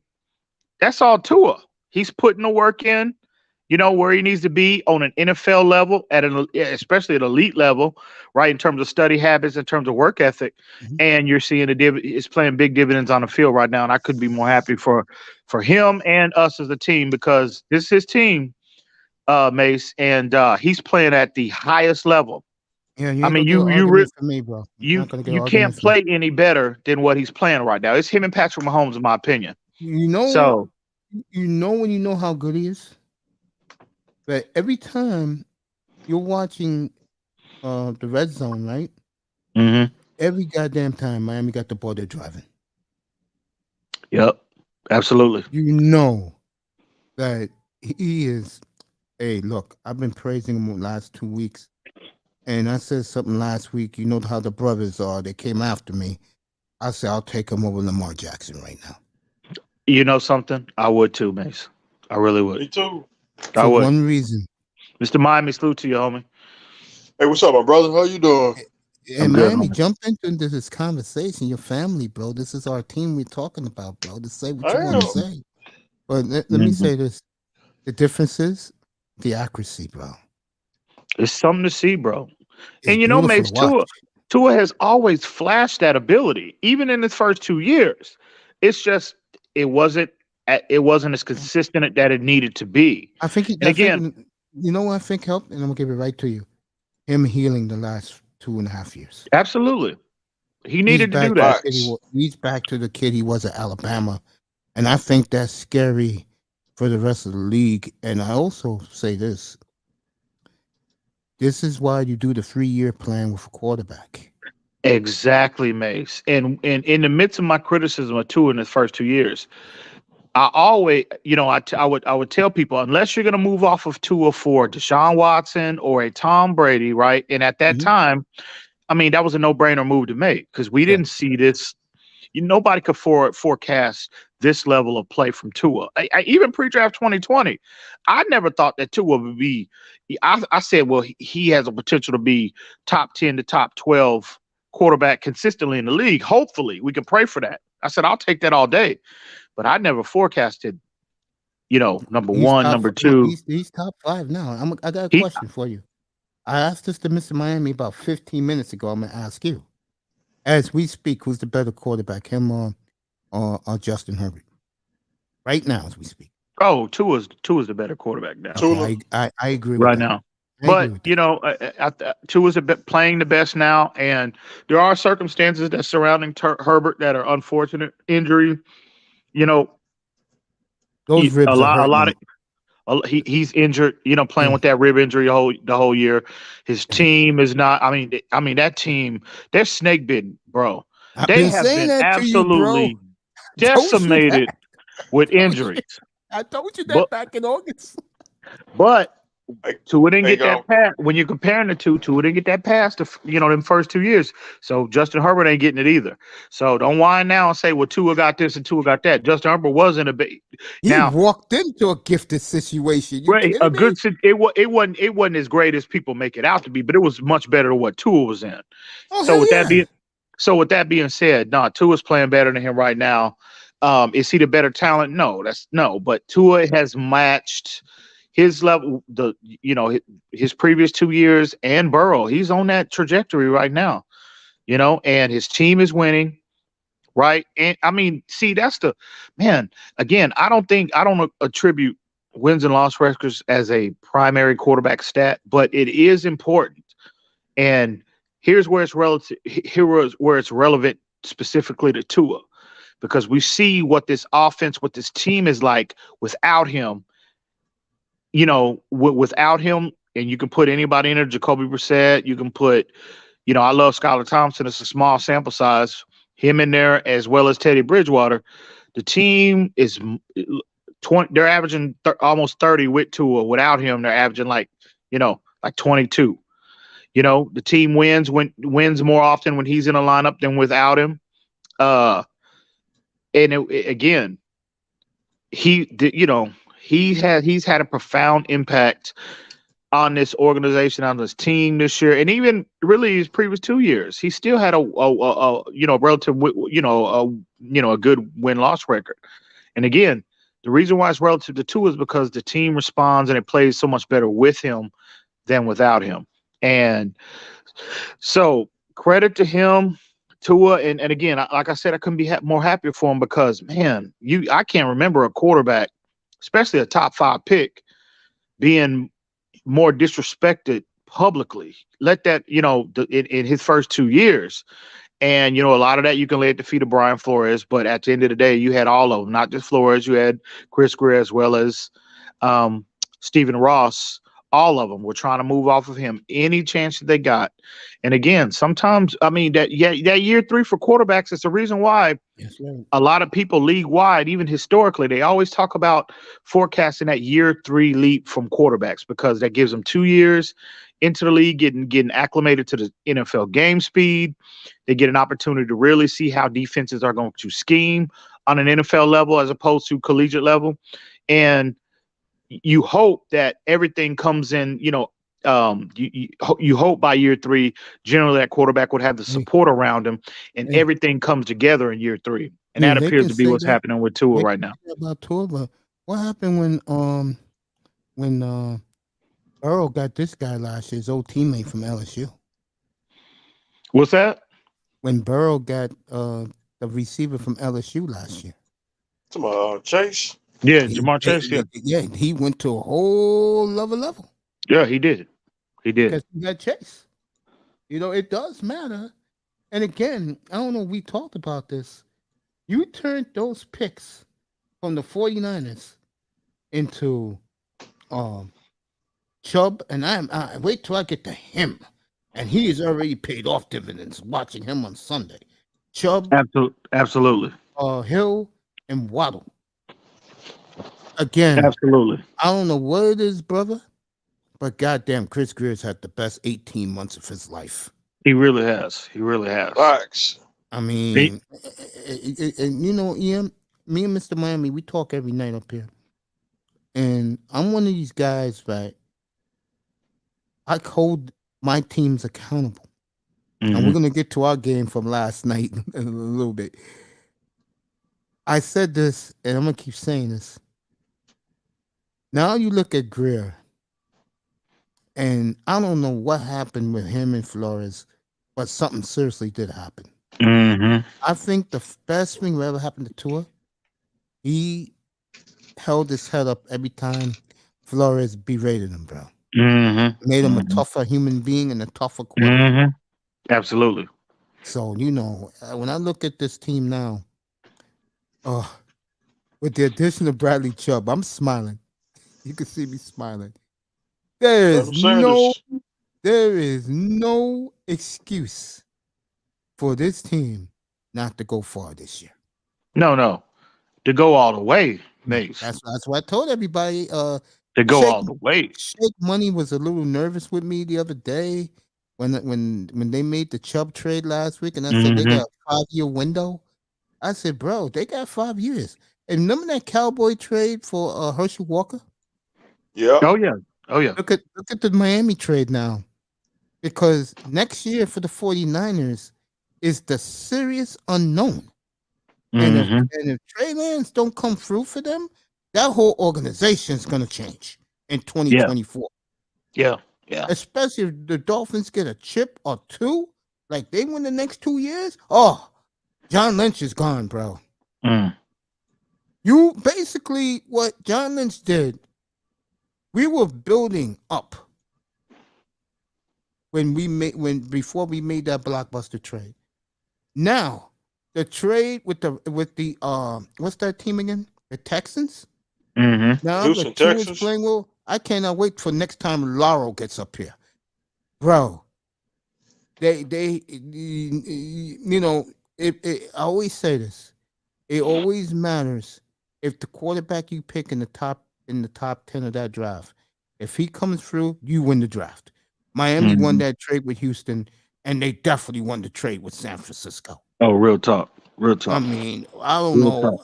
And you know the sad thing is, when you look at San Francisco, right? I had a guy up here the other morning, he's a 49er fan, he was getting on me. And I said, bro, as long as you have Jimmy G as your quarterback, your team is very shaky. Mm-hmm. And I like the Niners. I do. Like, I picked them to go all the way. Mm-hmm. But, bro, I'd rather be in Miami's position right now. Oh, absolutely. I mean, Facts.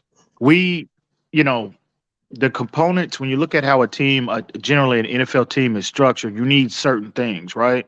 Mm-hmm. Obviously, stability at quarterback. You need a pass rush. You need to be able to cover. And you need a solid O-line play. And we have more than stability. I mean, Tua's playing at the highest level. So that alone right there is going to give us more opportunity to win if he continues on his trajectory to win more often than not. And you just referenced Chris Greer and how the team that he has assembled here in Miami. You add that, and I mean, this team, I had this conversation with Reason and TD recently, and I told him, I said, you can't, from a GM's perspective, you can't construct a better team than what he's put out on the field. You ain't lying, brother. You can't. I mean, it's everything. Just, imposing D-line. The linebackers are improving. Secondary, safeties, the O-line seems to be stabilizing. It appears you hit a home run on Tua. Skill position players out there, wazoo. There is nothing else, maybe a few depth moves here and there. But in terms from a GM's perspective, you can't you can't give your coach a better roster 1 through 53. And I felt that way even coming into the season before they even made this Bradley Chubb and Jason Wilson Jr. trades. Speaking of that, what do you think about him so far? Oh, absolutely. Oh, Jesus. Love it. Baller. I mean, man. And again, my brother's a 49ers fan. So Yeah. When we traded for him, I checked in with them. They were sick about it. They would have a lot of the 49er fan base, from what I'm hearing, would have rather stuck with him and Elijah Mitchell as opposed to pulling up all that draft capital for Christian McCaffrey, because they felt they loved Jason Wilson Jr., Jeff Wilson Jr. that much. And you look at him immediately. We trade for him. The first game out the gate, you see the impact that he has overall on offense. He's a tone-setting type of running back for me. Physicality, decisive, downhill north and south guy, and he has underrated breakaway speed in my opinion as well, and he has solid hands out of the backfield. So he's a complete player. And True. if the line continues to get better, he needs to be running back number one in my opinion. I think he is. You could tell. Absolutely. Because he had both of them in California. He's easing them in. Absolutely. And right now, look like Wilson's going to get the start the way he's looking more. He should. He's. I think he's a tone setting type of back, and then now you can have Mostert minimize his carries because he's 30 years old. He'll be 31 sometime this year, so he's a little long in the tooth. But you kind of scale down his his application a little bit, but he'll be a good change of pace for where you have the power, the more physical runner, softening up defenses that, the opposing team's first and second level over the course of the first, second quarter. And then you can sprinkle in Mostert as a change of pace guy and, with that breakaway speed. And I think that'll be a very good complement to the offense. But the O-line plays seems to be stabilizing. If they get a running game, Mace, if they get consistent in this run, and they don't have to be the best running team in the league. They don't have to be that. Just give Tua enough to where, just like on Sunday, look at the point total. That was their most productive, day on offense. Waddle didn't have 100 yards. Tyreek Hill didn't have 100 yards. And I mean, you combine all of those contributions to spreading the ball around, which makes defensive coordinators, stay up at night. Right, trying to figure out if you can force a defense to defend every blade of grass. That's impossible damn near impossible to defend. And then on top of that, you throw in a run game, a power run game like we saw on Sunday. I don't see how you stop this offense. I really don't. I said it before the season started. I got a lot of pushback. I said this is the best Dolphin team since the Killer Bees. God damn, this is the best team. 70s. This is the best team that they had since Mr. Miami's right. This is the best team they had since the 70s, man. This team. It is loaded. It is loaded. This team was electrifying. It is loaded. I was up here Sunday, and Mr. Miami was with me, and I got teary-eyed when they scored the first touchdown when everybody's 70,000 white hankies in the crowd, and I said, you know what? They really believe in this team down there. They deserve it. You deserve it, bro. You, Mr. Miami, all you guys deserve a team like this. I mean that from the bottom of my heart. I do mean that. And man, it feels good, man. Be proud, man. I mean, the quarterback is good. So I'm happy. It feels good. I was kind of joking around with my brothers. I was like, so, because again, they're 49ers fans. They seem like they're a perennial contender, at least the last 6-7 years. They've been in the conversation for NFC Championship every year, it seems like. So I was like, I said, when they made that Bradley Chubb trade and then we saw Tua elevating his game, I said, so this is what having a team that has a legitimate chance to do some special things in a year feels like. So that's what that feels like. And this is what that feels like. I'm gonna go a step further. Feels good. I'll take it. Yeah, and I said this. Miami's very young as a team. They are. They really are. They really are. Can afford to trade, it's them.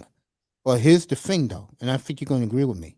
Don't trade your picks in 24 because you're going to have to replenish a little bit. Stay at home in 24.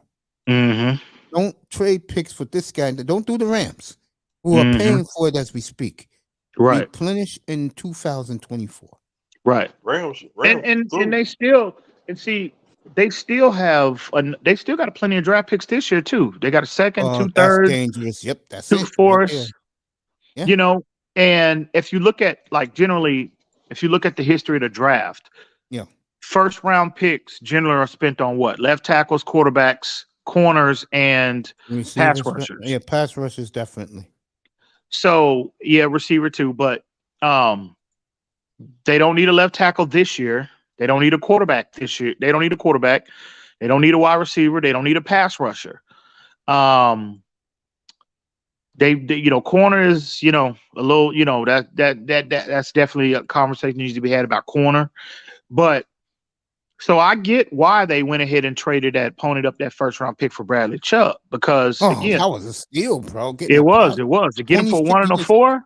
They only gave up a 1 and a 4 for him. Yeah, and he just turned 26. So Yeah. Oh yeah. Absolutely. So he, and he, yeah, go ahead. you're not going to find a player of his caliber anywhere. Maybe not. Well, definitely outside the top 10 in this year's draft. So they still have their second, 2/3. And again, you look at, there's no glaring holes on this team right now, it appears. No. But if there is, corner, Mm-hmm. some uncertainty, I think Shell at right tackle has been a godsend for us. But he's 30. You maybe could address that in the second round, maybe. But I'm going to be honest with you, Mace. Me personally, I think we're good at linebacker for the most part. Okay. But you know how I feel about the running back position. If I'm there in the second round and one of these top guys is there in the second round at the running back position, I'm going to pull that trigger, Mace. Because this year in a position, that's a luxury pick. You can make that pick this year. And we're picking 64. You could do what the hell you want to do. Absolutely. Absolutely, man. Right. So if Bijan Robinson from Texas is sitting there in the second round, I mean, Mace, can you imagine? You got Jeff Wilson Jr., and you pick a big time blue chip, because I don't think they're going to spend much money. I don't think they're going to extend most of it. I really don't, unless he takes just an absolutely cheap deal. I think they extend Jason Wilson, and but yeah, this is the year to do that, man. This is the year to do that. I'll tell you one player, Ian, that I have my doubts about him, but goddamn, he has turned into a goddamn monster, and that's Wilkins. Oh, absolutely. I mean, man, he is. Flores said that, though. I remember when Flores drafted him, Flores said he's going to be a foundational piece for for this team for years to come. He said that. And he is absolutely, bro, he is an absolute monster right now. Bro. I mean, I look at Miami, man. And we're going to miss Agbar, by the way. That's Mr. Miami's guy. We're going to miss Manny Agbar for sure. Yeah, a lot of people have been shitting on him this year, and they've been down on him. But he's been nursing a back injury this year, man. Yeah. He all year since training camp. And, he tore his triceps. So I think maybe they should have shut him down anyway. That back injury, man, because you want to think long term, not short term. Man too, and he's a big man. So I was salivating at the thought of a healthy Agba to add with the plethora of pass rushers we have now, in addition to Bradley Chubb. But they got enough more guys that can get heat on the quarterback. I think this team is ridiculous, bro. It's loaded. Miami loaded. Fucking loaded gun, bro. I'm loaded. You know the sad thing is, I don't get really caught up in the hysteria, the hype, because I'm a lot older now. But for you young guys, you guys should be eating this shit up. Oh, I am. Oh, believe me. I cannot wait. Oh, believe me. I want to hear what Vincent you guys say about this team. Yeah, I haven't. Man, it's been a long time since I heard from her, bro. Yeah, I hadn't talked to Vincent in a while. How's TD feeling about this team right now? Oh, TD, he loves the obviously. I mean, he's a Dolphin fan at the end of the day. And he loves the success they're having now. And I don't think he's completely sold on Tua yet. There's still some concern there from his perspective. I respect that. And that's fine. Yeah, that's fine. I don't, I don't have any issues with anybody that say, well, I need to see more. I'm just not completely sold yet. I'll reserve my evaluation, my final evaluation, to the end of the season. I respect that, because we all are waiting. We at the end of the day, we're happy and we're pleased. We love the growth that we're seeing from Tua, but at the end of the day, franchise quarterbacks, why they are labeled that, they have that, label over them. It's consistency. It's not 7 games. It's not 8. It's year in, year out. This guy is in the upper echelon of his peers, right? Based off his performance on the field, year in, year out. So me personally, I think Tua's the guy. I think he is. He's definitely trending in that direction, minimum. But I think Tua, from what I'm seeing here now, and I mean, not to say that he's going to be better than this player, but the growth that I'm seeing from Tua, it's very Peyton Manning like. It really is, Mace, in my opinion, when you put the film on. And not to say that he's going to be paid, and I hope he does, but yeah, so we just need him to do it. We need to see, a larger sample size. Well, with me, you know me, I call him Aikman because of his pinpoint accuracy, and he knows how to win. And I think, and I said this 2 years ago up here, and I told you this. Miami's going to win big with him, and you're beginning to see it now. And this is a good year for Miami to take it because it's wide open. It is. The whole league is wide open. I call him Steve Young. And I like our chance. If Byron Jones, that's the final piece to the puzzle to me, to complete this Super Bowl journey. To me, if Byron Jones comes back, because we've seen with him, this defense is much better with him than without him. I don't fear any team in the National Football League. Nobody. I said that last night.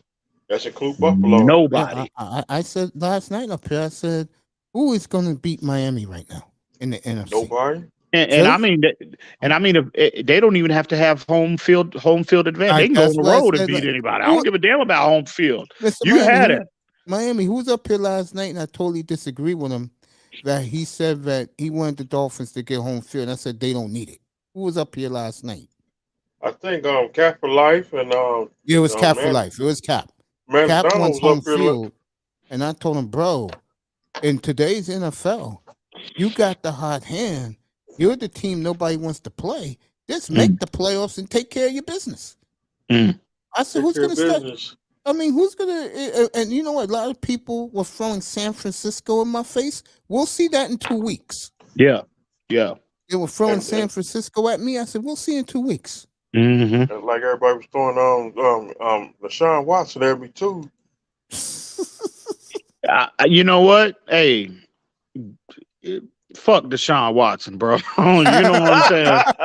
I mean, real talk, bro. I mean, Deshaun who? Fuck out of here with that. I ain't trying to hear nothing about from nobody. I'm glad to, and again, I said at the beginning of the season, please, Tua, I'm praying that you make me feel terrible for wanting to move off of you for anybody, Deshaun Watson included. You guys are vindicated. Yeah, and it's like Tua heard that, and I'm glad. I welcome that, because I was like, hey, look. So, yeah, bro, Tua's. I wouldn't take. I mean, I'm not going to even entertain trying to. Who would I take over Tua? No, he's giving you what you need as a team. Right. He's everything you want. He's everything you want specifically for this team. This is his team. I totally agree. There's no need to entertain any other thought about, well, I'll take this player over here. No, I'm not going to do that no more, bro. I'm not doing that. And Mr. Miami, what I told you Dolphin fans before the season started, I had you at 9-8, but I said what? Do you remember? You said we're gonna win like 9-8. What? I said if the quarterback plays well, you're going to win 13 games, 12-5, 13-4. Remember I said that? Yeah. You're on your way to 12-5. There you go. And remember, he missed 3 games. Crazy. The numbers. Yeah. And the numbers he's putting up are staggering, Mace. Yeah. Staggering, bro. I had an argument with somebody up here, gave me pushback on Sunday night about that. And I said, bro, I'm sorry. He's putting up MVP numbers. And I'll tell you something else he's doing. And this coming from me is scary. He is bungeoning on being the best quarterback in the sport. He might be. He is. Right now. He's getting there. He's playing he's already playing like he's the best quarterback in the league already. Because of something. I mean, real talk. The magic word starts with an A, ends in a Y. And he has it. No one in the league has better accuracy than him. Nobody. This ain't no Tua near stuff. This ain't no Homer stuff. Nope. These are facts. And I'm not a Tua fan. Remember that, folks. I just tell it like it is. I'm not biased. I'm not biased. I'm not waving the handkerchief. Well, I could have on Sunday, but I held back. But and real Tula, talk. and Tula's 7-0. Tula 7-0 against Super Bowl coaches. I mean, you cannot Mm. make this up, Bill folks. Belichick. You can't make it up, man. This is unreal, You folks. can't. This kid It is really is. a kid who got beaten down, Mm. especially from guys like myself up here.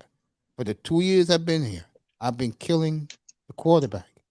But when he did the Baltimore comeback, I said, congratulations, Dolphin fans, you found your quarterback. Mm. You finally got your quarterback. And as long as that boy continues to have his accuracy, shit, bro. All three of us up here can catch for him, bro. Yeah. It's And score special touchdowns. when you see him from within the pocket. See, remember people used to always talk about how Brady is a master of the pocket, Mhm. Peyton Manning, all of these, Drew Brees, Mm-hmm. Montana. Mm-hmm. The way Tua is playing, again, it's way too early to be comparing him to these players. But he looks a lot like like I mentioned Peyton Manning, but he looks like he's a lot of the Kurt Warners of the world. To me, I said that's my comp for Tua is Kurt Warner. And you He's know just the what? left-handed version. Nah, me In as ter- Aikman is the accuracy. And Warner had accuracy too, by the way. Steve Oh, Young. Warner is the most accurate when you look at his numbers. Warner from about a 3, 4, 5 year stretch there. I mean, he was shattering every record there was. He was, and still there's a lot of people consider the Should most have been accurate. 3-0. He should have been 3-0 in Super Bowls. It He wasn't his should have fault. been. And He a lot in the of lead, people. the other quarterback let them down to beat him. He's one of the most accurate passers that we've ever seen. And my comp for Tua, even though I like the Aikman comp, but me personally, I think again how it has a lot to do with the system that they're in. Kurt Warner was in a very similar system in St. Louis, right? And Yeah, how Mike he Martz. Yeah. how he won, how he was able to excel in a league, timing, field vision, accuracy, ball placement. That's how Tua has to win.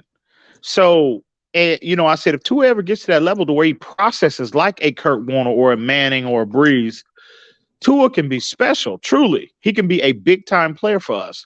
And to see the year from year 2 to now, the growth that he's taken mentally, again, to me, is the biggest reason why we're seeing this level of production from him. You combine that with coaching, you combine that with personnel. But me personally, I think Darrell Bevel has had a profound impact on Oh, him. please don't tell me this. Oh, yeah. Mace- Real talk. Mace- Real talk. Mace- Real talk, Mace. You got to Mace give can't credit where stand credit him. is due. You Darrell guys know how I Bevel. feel about him. Hey, man, you got to get like you said, bro. You got to swallow that pride and just give him credit. You got to give that man credit, bro. Got good at man. Swallow that pride, bro. And just he has had a profound, tremendous impact on Tua. Come on, man. Yep. Do this to me. He's a Yeah, legend. Bevel. Yeah, he me personally, I like Darrell Bevel a lot. I got a lot of respect for Darrell Bevel. God. Me too. So it's just been, it's like it's a perfect blend of everything. Mike McDaniel was the guy for this team. His temperament, his coaching style, his personality as a human being is exactly what this team needed at this time. With Tua, with the offense, you bring in Darrell Bevel, you bring in Applebaum for the O-line, you bring in, Frank Smith, you bring in Embry to coach the tight ends. It was Can just we get a new defensive coordinator though? No, man. You know what? I ain't willing to move off of Boyer. I'm good. I'm good with Boyer for now. I'm hearing a lot of Vic Fangio conversation, maybe potentially in off season. They might move off of Boyer. I think if Vic Fangio calls up Mike McDaniel and said, "Look, bro, I want to come coach the defense." And by the way, he drafted Bradley Chubb. By the way, if he picks up the phone and calls Mike McDaniel and said, "I want to coach the defense this year," Boyer got to go. And let me also tell you this, and this slipped my mind what I was going to say. And I had this disagreement with Manzano the other night because he got this quarterback going. Stephen Ross will give him all the privileges he wants. And if he says get rid of that goddamn defensive coordinator, Ross will fire him around the spot. Oh, absolutely. Can you imagine the cachet that Mike McDaniel is going to have now? You got the team playing at this level, and you rebuilt You know what's the was beautiful thing instrumental in about, rebuilding and remaking and you know what's the Tua as a beautiful, player. you know what's the beautiful thing about this team is? They are as entertaining as God. They are. Bro. They are. They are Love to fun to watch. watch. They really are. Love to watch this team play. I love to watch my team play anyway. And you But guys this enjoy it. year, Man. Facts. offense, now that we have a complete team, offense, Mhm. defense, it is tremendous to watch. And bro, I got my brothers now recording Dolphin games, bro. Really? You know what I'm saying? I tell you, Mom Yeah. was very proud of them on Sunday.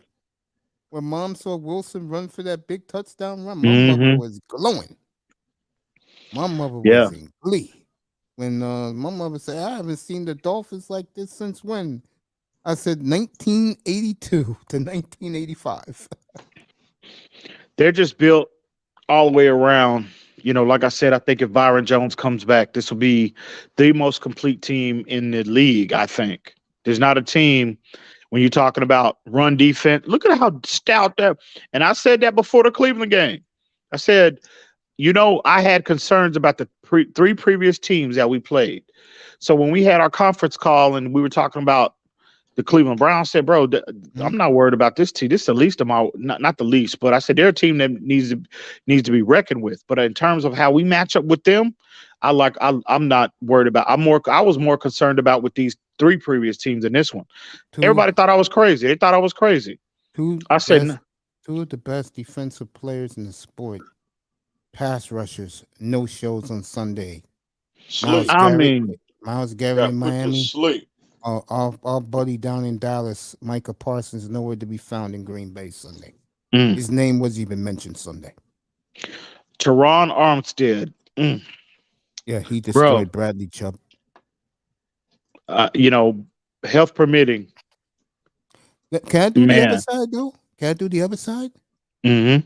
Denzel Ward did a good job on Tyreek. Well, he had a lot of help. They brought a lot of help his way, which, you know, you knew teams were going to catch up eventually and try to take away really the crowd and take away the middle of the field. We want the truth. It was because Denzel Ward's that good. He don't get enough love. He plays in Cleveland. He's a good corner. He really is. I guarantee you against the Texans, he's gonna run wild, man. Yeah. They're gonna blow the Texans out, bro. But what's scary for the league is now you're seeing the Dolphins can dominate you. They're not one-dimensional. Everybody thought it was just all about Tyreek and Waddle, and they should have. I mean, I understand why they came to that conclusion because they were they was dominating the league all year, the two of them. So now you saw Cleveland, which I think had a 9th-ranked overall defense in the league. I think they were suspect against the run, but they got talent on that defense, in particular on the defensive side of the football. So. You know, a lot of people thought that, well, this will be on paper, this will be their toughest test that they had all year for the most part. And you took away Waddle, you took away Hill for the most part, and you put up 39, almost really a 40 burger. 40 burger. You had your most productive. I hate to say it, the kicker got to go too. Yeah, that's a conversation that need to be had like a month ago. And I think he was extra.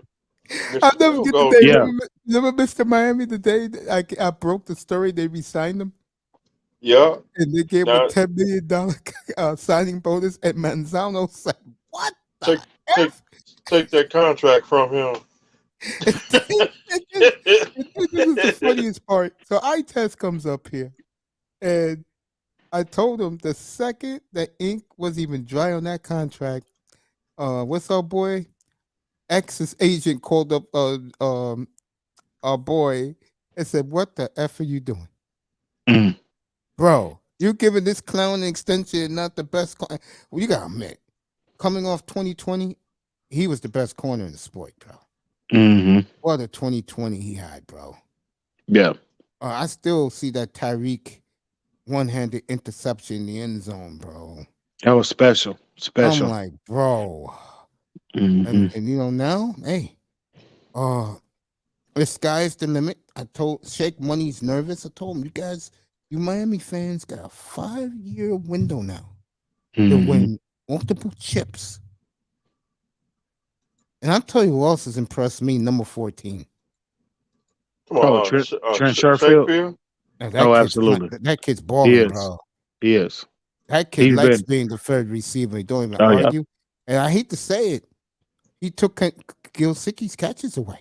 That's what he's doing. Mm-hmm. And he Mm-hmm. doesn't want Gilsicki here. You could basically see the handwriting on the wall. I Mm-hmm. think what he wants is a tight end that can block. In other words, he Mhm. wants the kid in San Francisco. What's our brother's name out there? George Kittle. That's the type of tight end he wants. Mm-hmm. And And I heard Debo, this is a very good tight ends draft. I'm hearing they might move off of him next year too because he's been injury He's been prone injured too much. Yep. and his production has declined from a receiving standpoint has declined dramatically. So his production is not matching that contract, kind of like Mike Gesicki. And you know, Tell well, you, Kelsey, doing well if he get away, if they move off of him in the offseason, damn well he gonna be at Miami. You know that. That's his boy. yeah, I tell you, You know Kelsey. that. I tell you, Kelsey's had a hell of a career. Remember, Mm-hmm. Kelsey was doing this shit with Alex Smith. Mm-hmm. So Kelsey. And I gotta talk about Kelsey because my mother's a big Mahomes fan. That's her guy, so she likes Kelsey. So I asked my mother. I said, "Mom, if they play Miami in the playoffs, who are you going to root for?" And I get the feeling my mother's going to root for Miami because she calls Tua the little guy. Mm-hmm. Little guy. mm, That's what my mother calls him, little guy. Mm-hmm. Hey, let me tell you, real talk, Ian. I've gone the last 3 weeks, and the only guy I've been killing is the defense coordinator up here. Other than that, I have been stunned. I have been pleased. And again, I'll say it again. And you could tell EM you could tell TD and those guys in that room. I am so happy for all of them. You guys deserve a team like this.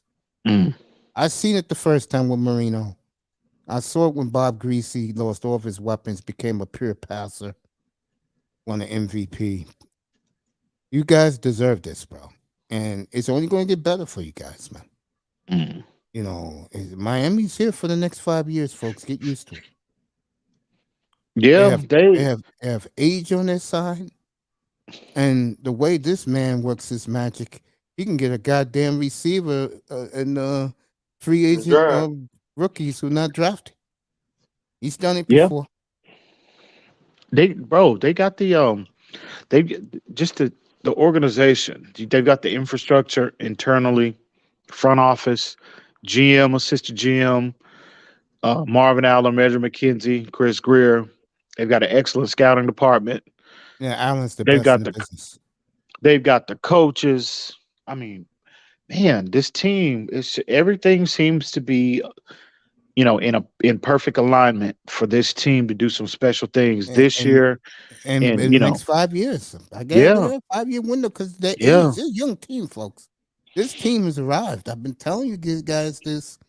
Not you guys in particular, EM. Miami's with me every night. I've been telling the haters this for the last couple of weeks. They're not going. They can win it right now. They really can. Mm-hmm. And that would be Facts. dangerous for the rest of the league because they're not going anywhere, folks. They win it this year. They're They going will back to win. back. They They win it will. this year. Yeah, They're going back to back next they year. I'm will telling be. you They now. will win multiple Super Bowls this decade. I'm telling you now. If they Will win it all retire. this year, they're going back to back because see, I think next year. I don't think Tua's in the MVP conversation this year, and he should. But those 3 games, I think, are going to kill him. But next year, another year in this offense, another year of continuity for the offense, the coaches, et cetera, et cetera. Next year is the year this offense can be historically good. I think they could be the second coming, the reincarnation of the greatest show on turf. And I mean, Tua can have like a special year where he's throwing like 45 tubs, you know what I mean? 5,000 plus yards. Next year is the year that I think that this offense is truly going to take off. What's going to get me pumped up? Next year, they play the AFC West and the NFC East. I cannot wait to play Dallas. I know. I hope they put. We God, I play hope them they in play. Miami too. We play them in Miami. They play them in Miami. Yeah, they play them in Miami. How you know that already, Mace? Because every 4 years they alternate. The last time we played them was in Dallas. That was the game that TD was at, and he was miserable. He took his wife. I can't wait to get to. That was I cannot wait. 2019. Yeah, he took. I Was saw it that 29? video. Yeah, it was 20. Damn, you right. Yeah, man. I know these 2019. That's things. right. Yeah. Damn. Giants come back Okay. to us again next year. You know, I live here. You know, I'm pumped up for that one. I can't wait to get I cannot wait to get the Broncos back. And I'm not kidding. I'm going to the game in Philly next year. I may go to the game in DC too. Mm-hmm. I'm definitely going to the Philly game. We take on the Raiders. Yeah, we play the AFC West next year, so you'll get the Broncos, you'll get Herbert, you'll get Mahomes, and you get the Raiders. Mm. Do the Raiders come to Miami next year? Well, I don't know. They figured that out. Depends on where we finish and where we're not going to play the Raiders, because we're going to play the Raiders, but I don't know where it's be because Raiders are in last, bro. The Raiders ain't getting no higher than third. Last time we played the Raiders, it was at Last it was two at times Vegas. in Vegas. It was in Vegas. It was The in last Vegas. 2 times. Yeah. The day after Christmas in 2020 and week 3 last year in 2021, we lost in overtime. That was it was Ryan Fantracker's last game as a Dolphin. Yeah, man. Yeah, makes it feels good, bro. I ain't gonna lie to you, man. I'm overjoyed with what I'm seeing from this team. And You should be, man. All of you. I'm dead serious. All of you, don't be scared of it. Embrace it. You got a 5-year window to win 2 chips, maybe 3. I'll say it right now. If they win this year, you know what's going to be the question going to 2024? what's that? Can they do the impossible dream? Something that the last time this franchise had a chance to do it, the schedule makers were bullshit because they had the second best team in the league record-wise, and they had to go play the first best record in the league. And piece of shit Pittsburgh had home field against Buffalo. Mm. You know, and Pittsburgh still lost. I'm telling you, if they win this year, they'll win next year. The question will be, can they complete something that no other team in the history of the sport ever did? Win 3 in a row in the Super Bowl era. Mm. And if they do that, bro, I think the defense. I think the defense for the most part is intact. They got youth. They need to address corner. But if they can just, what I would do, my focus, as long as Tua continues on his trajectory, they need to treat him like the Colts did Manning, like the Saints did Breeze, like New England did Brady. Every year they made the O-line a priority. They knew, because if we could give this kid, if they could give those players protection, they could be truly, dominant player. And Tua, again, relative to his time period, now he's entered that conversation of the best in the league. The Dolphins moving forward, they need to make sure that Tua is not touched. I mean, his jersey needs to be clean, and the only way you do that, you need to make the O-line as big of a maybe even the biggest priority. Just continue to reinforce that line, continue to replenish the talent, bringing in big time talent, continue to develop the talent, and you do that. He's proven he can put up big numbers, and that was the question mark with Tua. If you give him everything, what level could he get to? I said top 12. If he get to 10 to 12 this year, I would have been happy with that. Give me Dak Prescott. I said you can win with Dak Prescott. But, man, Tua has just taken his game to another level and said he's top healthy, 12. Top 12. He's tough. No. He said, no. I'm trying to be the best that this league has to offer. Because remember, he was the best before he got hurt in Alabama. Mm-hmm. And, now he's finally healthy. He's made of Teflon. Knock on wood to him. He went through the national embarrassment by getting concussed in Cincinnati. Mm-hmm. And the media made a mockery of it. And now, now that he's back. Give that kid credit, boy. He has come roaring back. Yeah, he deserves a lot of credit. He really does. Facts. And it was good to see him out there. He had his family at the game, bro. His little baby and his wife. They were at the game. Yeah. He married and got a baby now. They were there Sunday. Oh, I didn't see that. Yeah, they were there Sunday, and and they had a wedding at the stadium Sunday. Yeah, that He was Chef married Jew. at the stadium? You know Chef Jew, Mace? Yeah. Yeah, Yeah, he got me. That was him. Well, he got married on Sunday at the stadium? Yeah, Chef Yeah. Jew, bro. Oh, yeah. Oh shit! Congratulations, Yeah. bro. Wow. He Yeah. got married at the stadium? Yeah. Yeah. Yeah. That's a goddamn fan, bro. Oh, yeah. Goddamn. You had to convince your lady, let's do this in front of 70,000 people. That takes Yeah. balls, bro. Congrats to him, bro. and Richmond Webb was at the game Sunday. Oh, Yeah, I didn't know man. that. Richmond was there? And Yeah. I tell you, man, I was talking I think it was last week, right, Mr. Miami was talking about the last time the Dolphins had a great runner, and of course it's Ricky Williams. And I said they were great. They were some damn good teams with Rick. But now I'm looking at this team, man. You know, this team, it's going to be hard to beat them. I really mean that. It really is. Miami's going to be a tough out for the next 5 years. It really is. And if they can establish the run game and they're consistent with it, and see what was impressive Sunday, you know, it seems like Mike McDaniel, you know, he will be committed to it, especially if it's working. If it becomes truly an asset offensively, he will be committed to balance. Yes. Right? Yes. He won't get caught up in the Sports Center 2 a.m. highlights, you know, throwing bombs to Tyree. The stuff that you talked about all the time. Yeah. He won't get caught up in that. No, sir. Because he knows that every coach in the league, it's why they get those gray hairs and they're up. You know, they work 16-hour days to achieve that balance because they know balance is what wins consistently in this league. And if they can truly do that, the run game becomes a truly asset to the offense. Sure He'll does. be committed to it. And again, that is what you got, that killer run game to where you can just gut teams, you know, like we saw Sunday. And again, we ain't even mentioned the skill position players. How do you defend that, Mace? Let me answer that for you. You can't. You just got to hope Tua's decision making is not where it needs to be. He's turning the ball over. He's not playing at his best.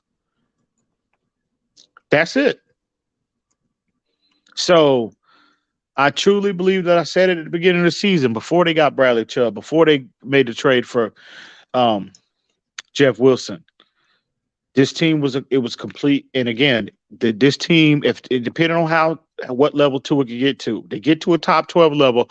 I felt like they can get the baseline will be, and the defense will play the way that it's capable of playing. You know, I'd say the divisional round was the baseline. Now, my God, Sky's the sir. limit. Sky's the limit, bro. Not even close, guys. And you got to strike while the iron is hot. You ain't lying. You got to strike now. There's no tomorrow. There's no tomorrow. You got to go get it. That was the other argument I had up here the other night. I compared this team, believe it or not, to the 2000 Ravens. And you're wondering what I'm talking about. Remember when they had our good boy Jason Campbell at quarterback? No, not Jason Campbell. Yeah. Tony Banks. It was Tony Banks. Tony Banks, yeah. Tony Banks. Hot girlfriend. They had Tony Banks, and they struggled. I'll never get the game against the Redskins when they could only score 9 points. And they lost 12-9. And that's when they put Dilfer in the next week. I look at Miami right now, and what I mean by this parallel, we're about to take off, fellas. We're about to take off.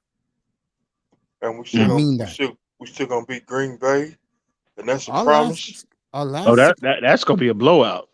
I'm telling you now, that's gonna be a blowout. And the backup quarterback. That is gonna be a blowout. You know what? Rodgers might pack it in early on that game. He gonna see Chubb. He gonna see Chubb coming around that corner. Oh yeah. He gonna see Jalen Phillips come around that corner. Oh hell, I'm too old for this shit. Let me go sit my old ass down. Go, you up, Jordan? That's your boy, Mace. Jordan Love, you up? Go ahead. You got it. Hey, Dutch, I'm watching the Buck Real game. Talk. Dutch, I'm watching the Buck game. But Jordan Love, I tell you what, they lose tomorrow. I'm telling you right now, Green Bay lose tomorrow. They got the Eagles next Sunday night. You can forget it, bro. That's a That ass season's over. whooping next week. That season's over. And then when they come out, they buy. They gotta go to Miami. Shit. Yo, no. And Nah, the bro. ambulance gonna be on the field. No. I was telling Mr. Miami this a little bit. I was telling Mr. Miami this right before you came up here. Stephen A. Smith said he'll be in Miami for Christmas Day. Please stay at home. Stephen A. Smith, stay at home. Let him go, because he thinks Rodgers is going to get destroyed that game. So be right. He gonna sit back and watch. Aaron Rodgers take his ass whooping. Yeah. And if I was that goddamn coach of Green Bay, I wouldn't let that motherfucker tap out. Hell no, motherfucker. We paying you 50. You gonna take this L? Get your ass back out there on that goddamn $50 million? Oh, hell no. Get your old ass back Tony out there. Manzano, I love you, bro, but if you really believe, this is what he said on Sunday night, that if Miami gets into a shootout with Rodgers, they'll lose. I said, man, your goddamn mind. Okay. You see what he was throwing to? I don't know what he's smoking. God, hey, look, he's not a believer. He wants to see more. You know what he's banking on? He's banking on at Buffalo and at New England coming up. That's what he's banking on. He wants to see Tua in cold weather. Well, the wind was blowing in Chicago last week, right? 15-mile-an-hour wind. It didn't seem to affect him then, right? Hell no, it sure didn't. It was a little chilly in Chicago. It was chilly too, yeah. Now I know once you get to man, they talking about this gonna be 6 feet of snow coming down to Buffalo Sunday, bro. Damn. That is ridiculous. They're gonna have to move that game. They already talking about moving it. And no, bro, they gonna have to move that game. Hey, the Browns are used to that weather. They have that in Cleveland. Kansas Yeah. City? No, the Browns and the Bills. That game's in Buffalo. Yeah. Ooh. Damn. 6 feet of snow? Yeah, I believe that, yeah. And that wind chill? But see, you know what though? Just in time. Well, that's why see, that's what I said. I was telling them the other day. Jeff Wilson, yeah, we're seeing impact, but we really won't and I mean us as fans, we won't completely appreciate his impact until we play them cold weather teams. When the temperatures drop, see, that's when you rely on the run game more. You know what I mean? And trust me, you saw how them niggas was making, pardon my language, Mace, but you saw how them niggas Sunday was making business decisions on that field. It was 80 degrees on that field. Imagine when you go to Buffalo and it's 20, 15 degrees, wind chill, is 3 degrees, and you see that big 235-pound running back coming north and south, possession after possession. It's going to be a lot of the business decisions made in that game. And so that's why you see Mike McDaniel, he's amping up the run game just in time now, right? Because he's forecasting. Well, no coach wants to throw the ball only Sean McDermott likes to do that with Josh Allen. And you see he's leading the league in picks now. He's been very indecisive with his decision making here lately. Turnover-worthy throws. I saw that entire game Sunday. He lost his fastball.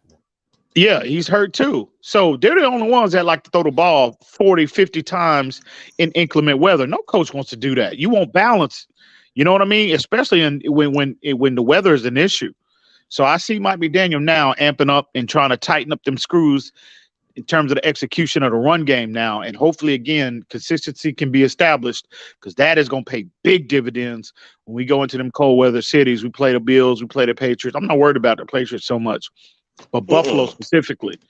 So we'll see. But I think if they're able to do that, it don't matter who they play. They can be out there playing in 50 below weather. As long as that run game they can be complimentary on offense. It's a wrap. So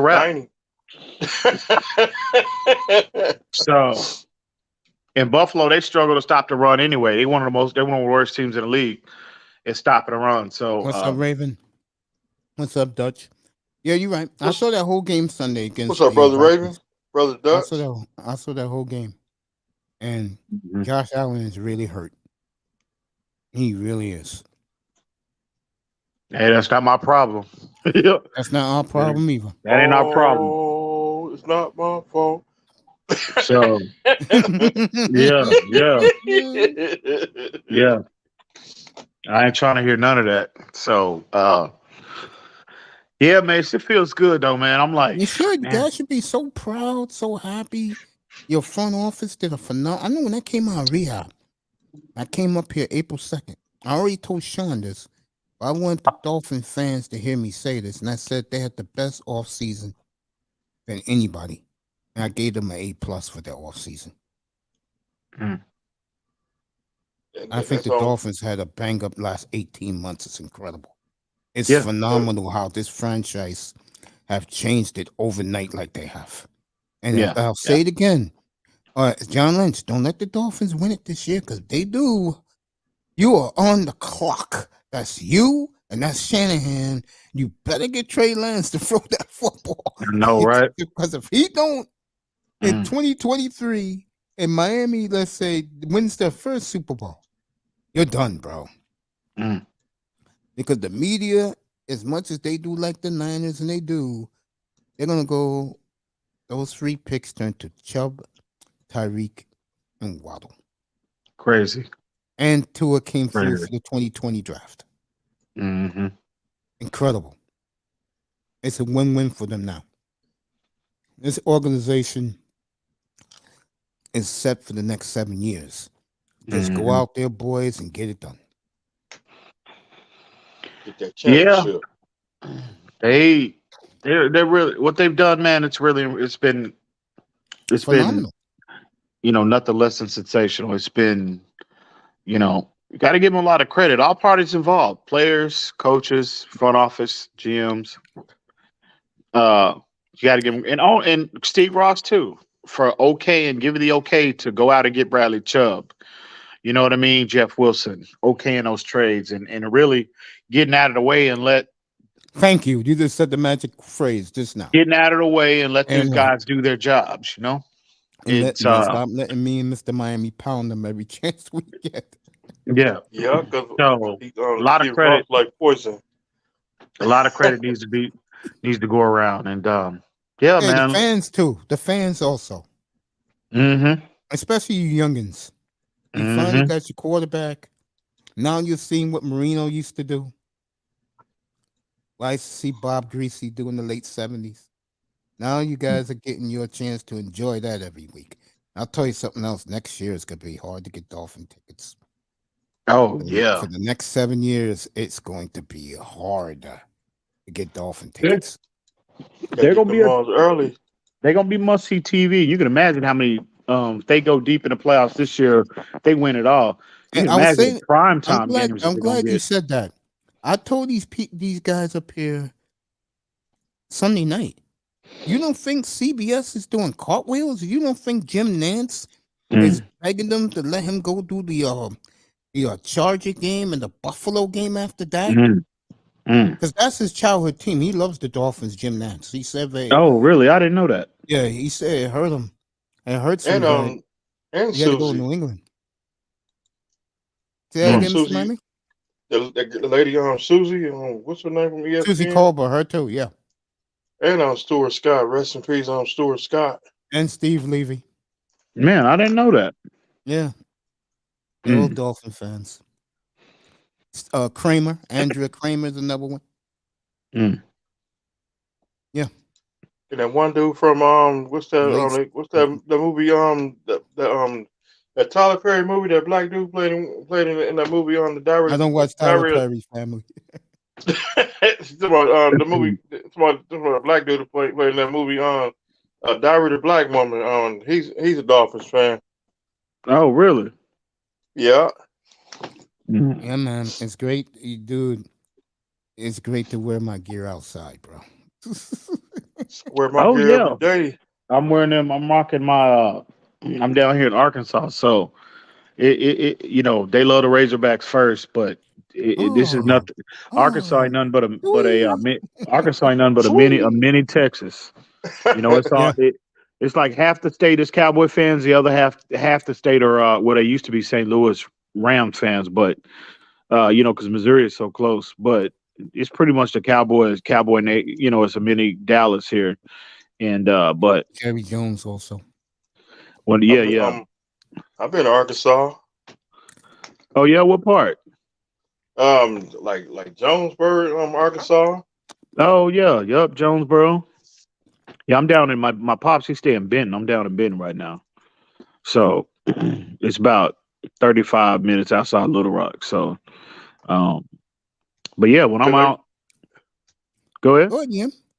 Go ahead. I used to go that way when I go through maybe Tennessee. hmm That's what's up. That's what's up. Yeah. So now when I'm wearing my Dolphin stuff, I was walking in Walmart yesterday, Hmm. and I have my jersey on, and people just looking. Good team, man. Good luck this year. So I said, appreciate it. So they don't see Living much. here, They don't see many Dolphin fans around these parts.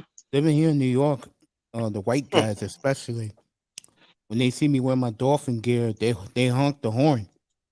hmm It's like that down in South Florida.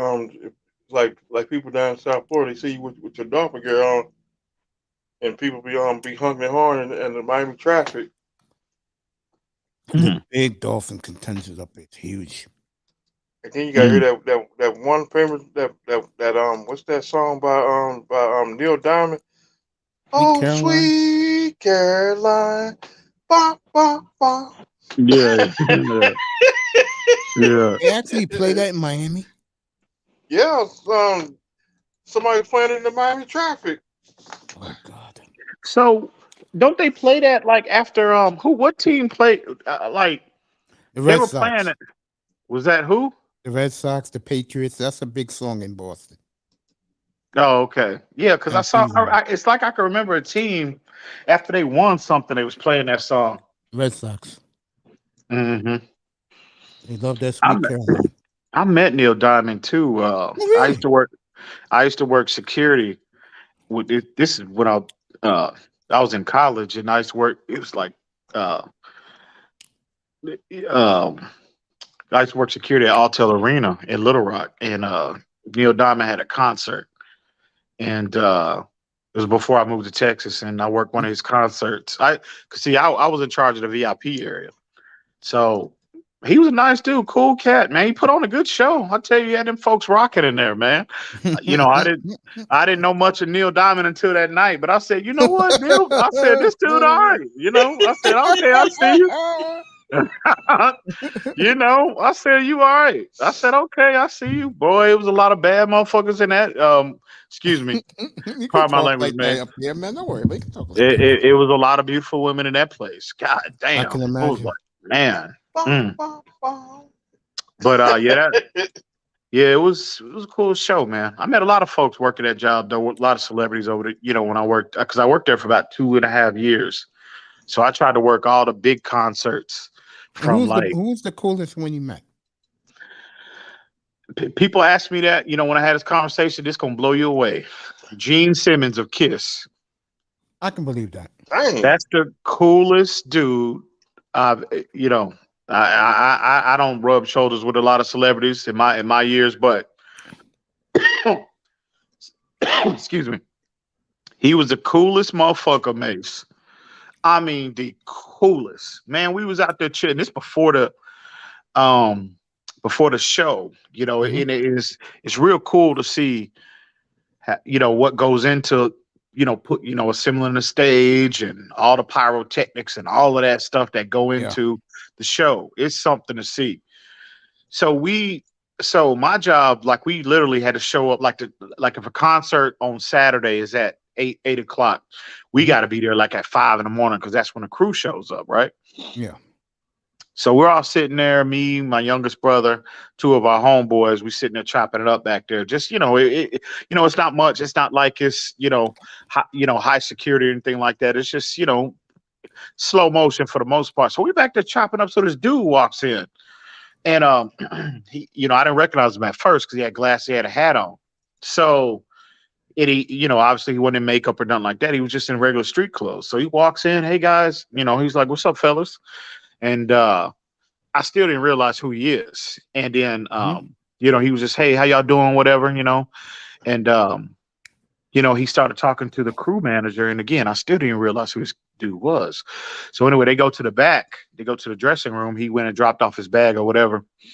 So he comes out and he didn't have his glasses on and he took his hat off.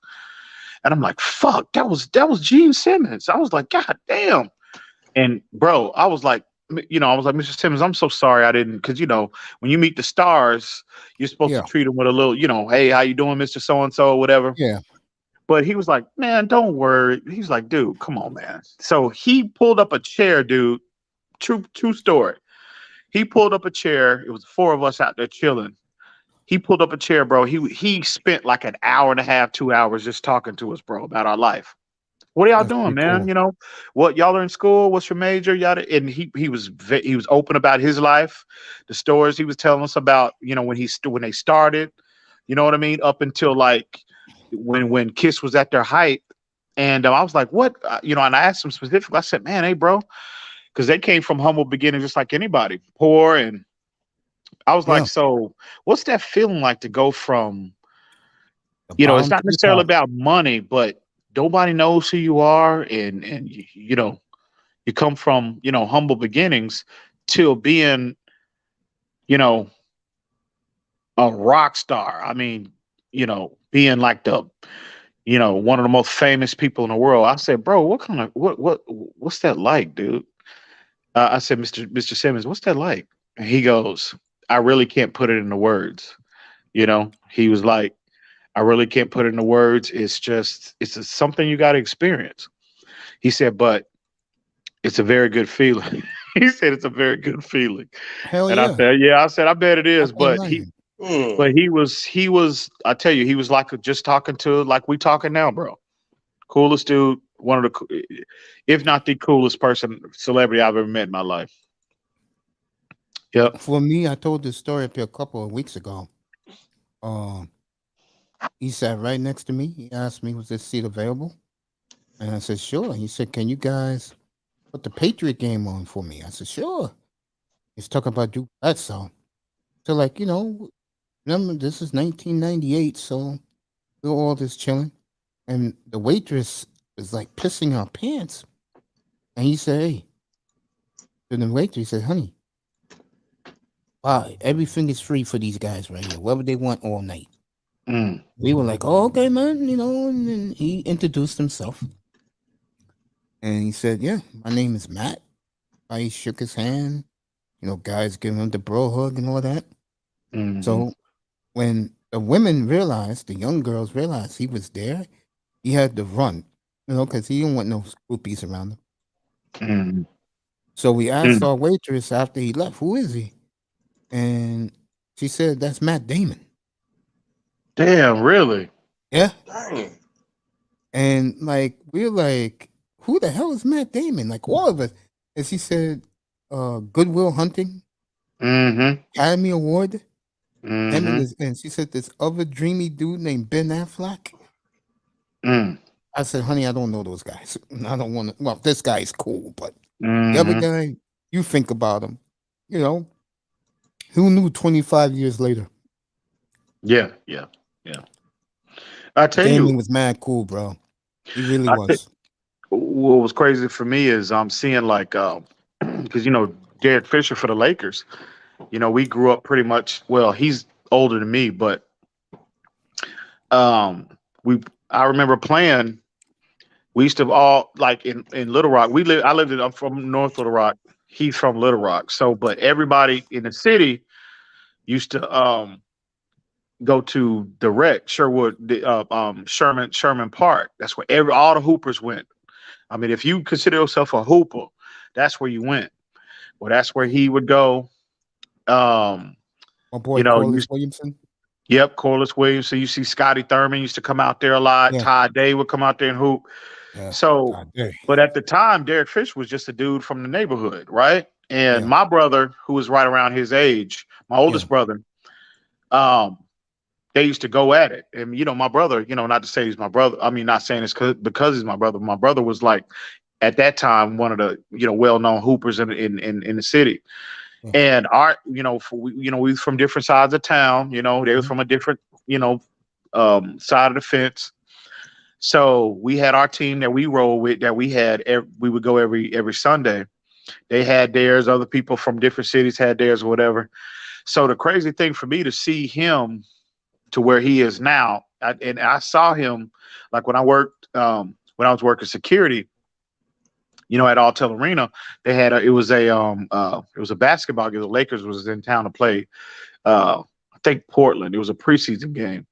And so there I had to escort him through the VIP area and out to, and then I don't know what they were doing with him, but I had to escort him through the VIP area because they wanted less attention, less traffic or whatnot. Yeah. So I was like, what? So he said he didn't see, again, he's older than me, but he recognized me from, we used to hoop back in the day. He's like, I forget your name, homie. And I told him, he said, yeah. He said, you used to have, your brother was, cause see, my brother, him and Derek Fisher look a lot alike. My oldest brother is light skin or whatever, same height, whatever. He said, you used to have that brother. Your brother used to hoop against us. So I said, yeah. And we used to talk shit, big time shit to them niggas, bro. And so anyway, we chopping it up through. I'm like, bro, man. I said, bro, to see somebody from the neighborhood make it. He said, man, I'm so, I'm happy and pleased with your success and proud of you, bro. And he was, oh, bro, I appreciate that. He a real humble dude anyway. Derek Fisher is anyway. And it was just cool to know that, man, back in the day, we used to hoop with this digger and hoop against him. And then to see him get drafted, go to ULR, get drafted by the Lakers, and to see him, what he accomplished in his life, that was, it was real cool to see, bro. Yeah, I'm curious. I'm curious. How was Todd Day? I didn't ever talk to Todd Day. I just seen him out at the park. He'd come out there in his Benz or whatever, and he'd just be out there flossing and come out there, with his girl. This is after they made it to the league. Yeah. It's way after. Yeah, just way after. What about before? So, yeah. So because they were big stars playing for Nolan Richardson. Right. Exactly. So Todd Day, they way older than me. Yeah. Todd Day used to come out there. Like I said, all the other Rays, because that was back then, that was where all the hoopers from the surrounding cities, you had Jacksonville, North Little Rock, you got, we had dudes from Conway would come, all the hoopers. Even we used to have dudes come from Memphis, from West Memphis and come ball there on Sundays. That's just what, where everybody, it's kind of it's a poor man's Rucker Park is what it was. And, of course, all the Arkansas, if you from Arkansas at that time, you knew that's where you played ball. That's where everybody went, the word get around. So you had all the Arkansas alum, a lot of players that played at Arkansas used to come through there all the time and play. And, but yeah, it was crazy to see that, Furman. No, to see Derek Fisher make it, you know what I mean? Like I said, he was just some dude from the neighborhood. So, hey, how was Lee Mayberry? I never saw Lee Mayberry out there. I never saw him. Who else used to come out there? It's some they were like second and third string guys. You see a lot of them would come out there and hoop. But yeah, man. I'm about to forget. Their facilities is off the chain, bro. What the hell was this? The more recent, the dude from Arkansas. What was his name? I'm looking right at it, mate. The kids at the Warriors right now? No. It was I'm looking right at him too. The one that played in the league for so long recently. He Harlem? played. No, not Big O. Um, Just recently? What team? not recent. Well, more recently. More recently. Yeah, I know what He you're talking about. he came along after Derek Fisher. And he was a big time player too. Uh, damn, bro, I'm looking right at him. How can I forget this dude's name? Ah, Yeah, this is like in the early millennium, right? yeah, 2000s. I have to look that up for you. But you know What the hell? I cannot believe this, Max. He played with Utah. He played with Atlanta. Oh man, I think I know who you're talking about Yeah, now. Is it Jackson? Who? Is it Jackson? No,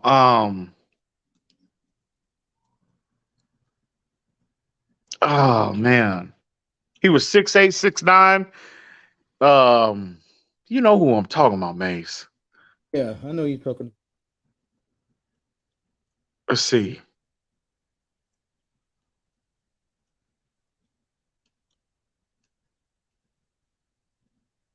Let He me played get with the you. He played with Atlanta. He played with Utah. Atlanta. You know who else was from Arkansas too? That Patrick Beverly. no, well yeah, Pat Bev is from, but no, I mean from Arkansas. Charles Clay. Remember Charles Clay, the tight For end the for the Dolphins. Dolphins? Yep. Yeah. Yep, he's from Little Rock too. Um, Trying to find out who it is. man, I cannot believe I'm drawing a blank right now. I know when Joe Klein used to be in the league. Mm. How big was Pippen when he was out there? Oh, Pippen was a dude, bro. I remember seeing him in a club. Oh yeah, been playing. Yeah, he would like I forget what year this was. It had to be I forget what year this was, but he was in a club and Pippen was in there with his crew. And we were sitting there like, damn, there goes Scottie Pippen. And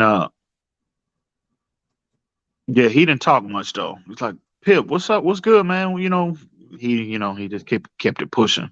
But him and his crew. You talking about Joe Johnson? Joe Johnson, yeah. There you go. Joe. Oh yeah. There you Joe go. will be out there. Told you. I found Yeah, damn. How am I feeling about Joe, bro? Man, I forgot yeah, about Joe. Joe. Yeah, Joe. Joe will be out there too. And yeah, man.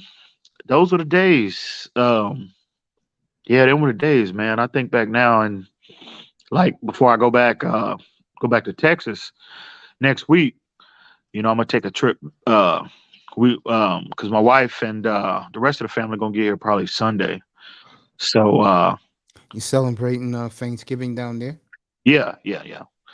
So we're gonna take a trip back to the old neighborhood and our old stopping grounds. You know what I'm saying? And yeah, it was good times, man. Good times. Yeah, man. Hey, look. I've been saying it, and this is a time for time for people to get together because we're not getting any younger, Nope. Mhm. and you never know. Anything can happen, sadly. So, real talk. Gonna spend time with your family. Just do it. Yeah. That's why I said I'm gonna go pursue my mom. Don't wanna be like caught out there and while the family's enjoying it, you're home by yourself. It's not. That's not a good look. And I tell you, man, it ain't nothing like family, bro. I know a lot of times we fight and get on each other's nerves, but at the end of the day, man, it's just nothing like being around family, bro. And yeah, you just never know, my advice to everybody, squash all the beef and get over whatever issues you have, because tomorrow's not promised to anybody, any of us, Right. And once you're gone, you're gone. Yeah, So I found that out the hard way, bro. So, yeah, Yeah. man. I tell you though, like working that job, I'd say the biggest idiot that I ever encountered was Bruce Springsteen. It was that bad, huh? Oh man, the worst. Oh, he was just attitude. It's like he was a god, and yeah, he was the worst that I came across. And like I said, I came across a lot of different folks. That job, bro. CC Winans. You remember BB and CC Winans? They were Christian Yep, singers. I remember now. Yeah, they worked like every year they would have to celebrate the new year they would have like what do they call it? Night of worship, I think, something like that. And there'll be a lot of Christian singers would put on a show. They put on a phenomenal show though. And they were good people. Um let's see. A lot of rock Uh, bands, them at that time, them rock shows used to really pack the house. So I worked some of them rock concerts a lot more than what I did anything else for the most part. Um, Janet Jackson, I didn't worked her concert, but I didn't get a chance to talk to Jan. I saw her, but I didn't get a chance to talk to her, nothing like that. I Britney would have been Spears, interested. Britney Spears, um, Britney was nice. Her tour manager offered me a job, security job, bro, to go on a That's road with them. His name was Quincy, but they called him Q, and he was head of her security. He was a road manager, and we just chopped it up, and we was chopping it up, and that kind of thing, and just a good dude. And he said, "Man, you know something, bro? Y'all." He was talking. Well, me and my brother was talking to him, and he was like, "Hey, bro, well, how much y'all make here? And what are y'all? We told him we was in school or whatever. Well, what are y'all aspirations, whatever."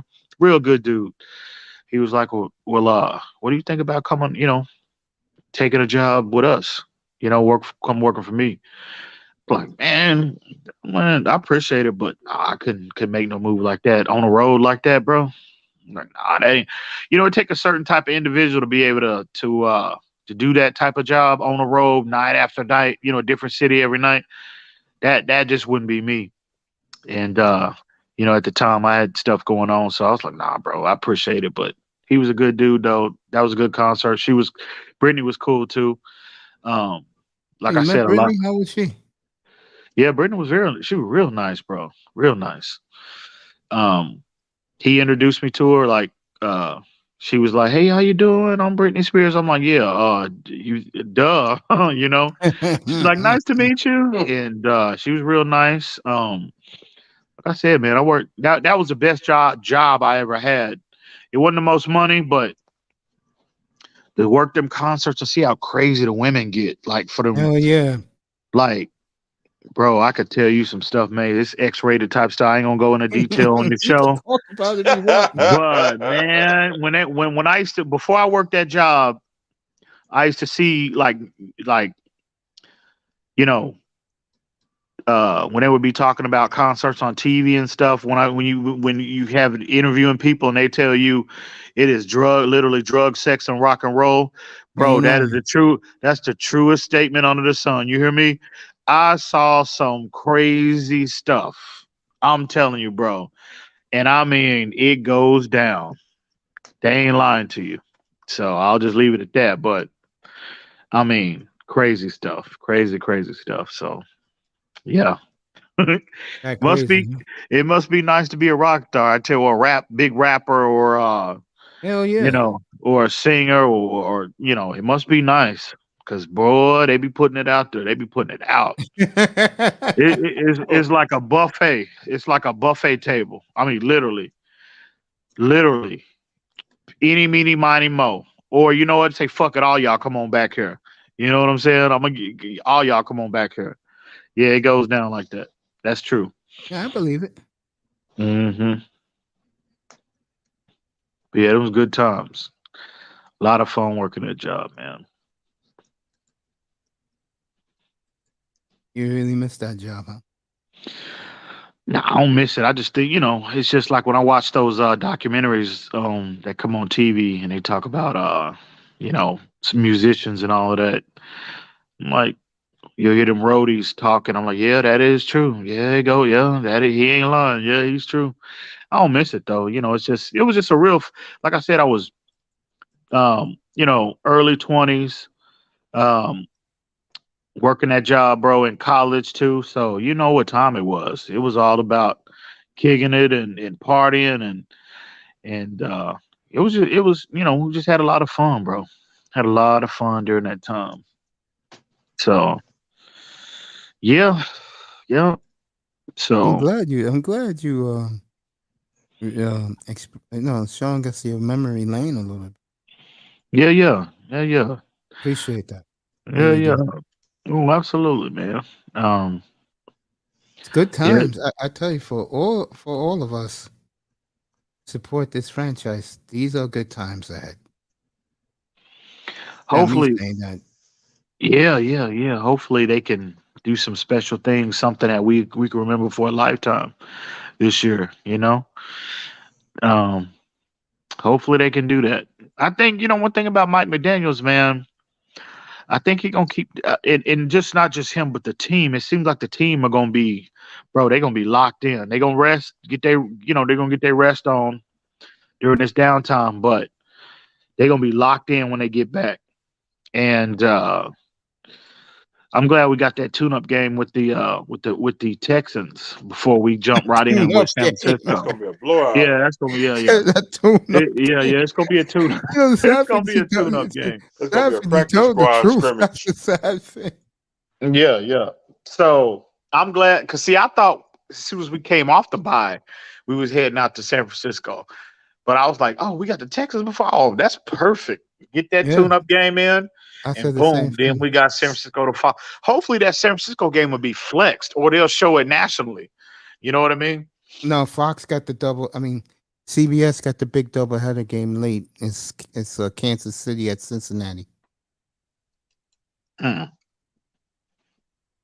yeah, I would hope they'll flex that to the late game. You know what I mean? Oh, that week, Dallas is on Sunday night. They're not going to move No, Dallas. no, they ain't moving Dallas. They Dallas ain't and gonna. Dallas and Indianapolis. Oh, They, that's gonna be a straight trash yeah, game, plus man. Dallas doing the trashing. That's why they're not going to move that game. They ain't trying to upset Jerry Jones. They ain't No, trying to do that. no, Dallas will stay no matter what they do. You think that Buffalo game gets flexed though? Yeah, to Saturday night. I was telling that to Mr. Miami earlier before you came up. I think they'll move that to the Saturday night game. Put it at noon. No, it won't be at noon, Mr. Miami. That's going to be the night game. That Dolphin game will be the night game. That is a marquee showdown for that division. Don't The forget the boogeyman Jets too. and the boogeyman defense is coming to Buffalo. Whatever you do, don't count the Jets out. Not yet, anyway. Yeah, that uh, they shouldn't be taken lightly, but there's not a major concern with the Jets from my part. I think if Tua played in that first game, they clearly win. I even think if Skyler would have got prepared, if he would have took all the reps and they prepared him properly, I think Skyler would have played well enough for us to win that game. Yeah, I agree. So not too much concerned about the Jets, man. And again, they shouldn't be taken lightly. No team should be taken lightly, but no, I'm not too worried about the Jets. As long as Zach, and I mean Zach, I don't know what's going on with Zach Wilson. I mean, you absolutely see no growth, none. I was saying that the grind Stick the a other night. fork in Denver. They done. Yeah, that's going to be a very fascinating situation moving forward. Mm. Now, next year, if they get their act together on offense, that will be a fascinating game against our offense, that defense. Mm-hmm. That wide receiver for the Broncos. Anybody heard the news about that wide receiver? Jerry Judy? Who is that? Who is that? Judy? Or the other guy? Cortland Sutton? Yeah. It's Judy. Oh, it's Judy. What happened with him? Come on, when he got hurt Sunday? Oh, didn't hear. Well, what happened to him? Come on, he got laid out. I know when he did. All right, Russell Wilson. Since you brought Denver up, I'm looking at them right now. He blames him. He blames himself for the entire season. Good for Russ, manning up. I think he's got tired of being clowned on every week by Richard Sherman and the boys on his podcast. Yeah, they don't like Russ too much.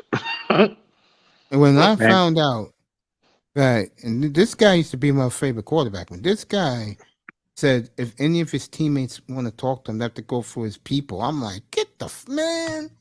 And then when he told the story that he did 4 hours of knee lifts, I'm like, nigga, get the hell out of here, bro.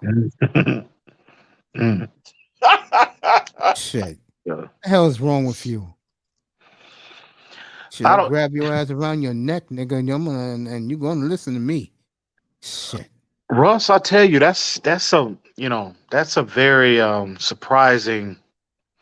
I'm with you. Interesting situation there. I don't know, man. It's like Russ is just falling off a cliff. And then you look at the guy who, again, it was so cool in Germany on Sunday that the entire crowd was singing West Virginia for Geno Smith. I mean, everybody in the crowd was Really? singing. Yeah. Geno got teary-eyed on the bench. Yeah. Yeah. Geno Smith, I tell you, I know the national media wants to make him a bigger story than Tua. And I buy that in a way, but goddamn, I mean, Tua is about to do something historical. Mm-hmm. I mean, Yes. folks, I said 24 touchdowns at best. He already got 18. He got half a season to go. He's gonna throw for, I'll say right now, Tua's gonna throw for, I would say 35 touchdowns this year, and probably And only he- 6 picks. And he missed 3 games. Yep. Crazy. And something about Miami is special right now, man. And the Mhm. way Bradley Chubb played on Sunday, bro. You're gonna start to feel him too as the weeks come. That's what I told people. You're I gonna said start he to was feel tremendous. him even more. I mean, Mm. it's amazing. Miami, by the way, ranked 4th in the power rankings. And also I saw an interesting stat on next gen statistics. Mhm. That since they acquired Bradley Chubb, the Dolphins, in terms of rushing 4, Mhm. they're pressuring the quarterback 48% of the time, which is by far the best in the league since they acquired him. Just rushing 4. Their defense is going to get monstrous now. Mm-hmm. I mean, again, you're a Dolphin fan. They got a 5-year window. Get it done. It's going to be fun when they do. Mm. Now, Get it please, I want to say this to you. I watched the game last night, and I'm looking at your team. And this kid, Jeremy Socren, that's the way you pronounce his name? Jeremy Sohan. Okay. This kid's a pain in the ass. I'm watching him last night. He was taunting Lillard last night to the point where Lillard snapped and he took over late in the game. They came back to beat San Antonio. Have you ever? I'm going to talk about your team. That's why I brought it up, because San Antonio got talent. Just I like told you. last time up here. I told San you. Antonio got talent, folks. They do. They are loaded. They San do. Antonio. And I'm watching them last night. And here's the part that blew my mind. And I want you to talk to me about this.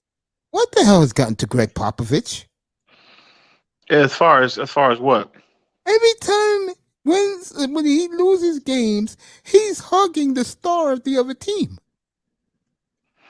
with a big Kool-Aid smile on his face. Yeah, Pop. He's always done that. I mean, yeah, Pop has always done that. I mean, I'm looking at Popovich. I'm like, bro, you're that confident you're getting number 1. I know, right? He thanking him, bro. He like, appreciate you, dog. Appreciate you. And see, and I'm glad they done. Listen, I hate losing, but I get it this year because that dude Wembanyama, bro. I was listening to Giannis. Oh yeah, you saw that interview. He was speaking in French and African. Yeah.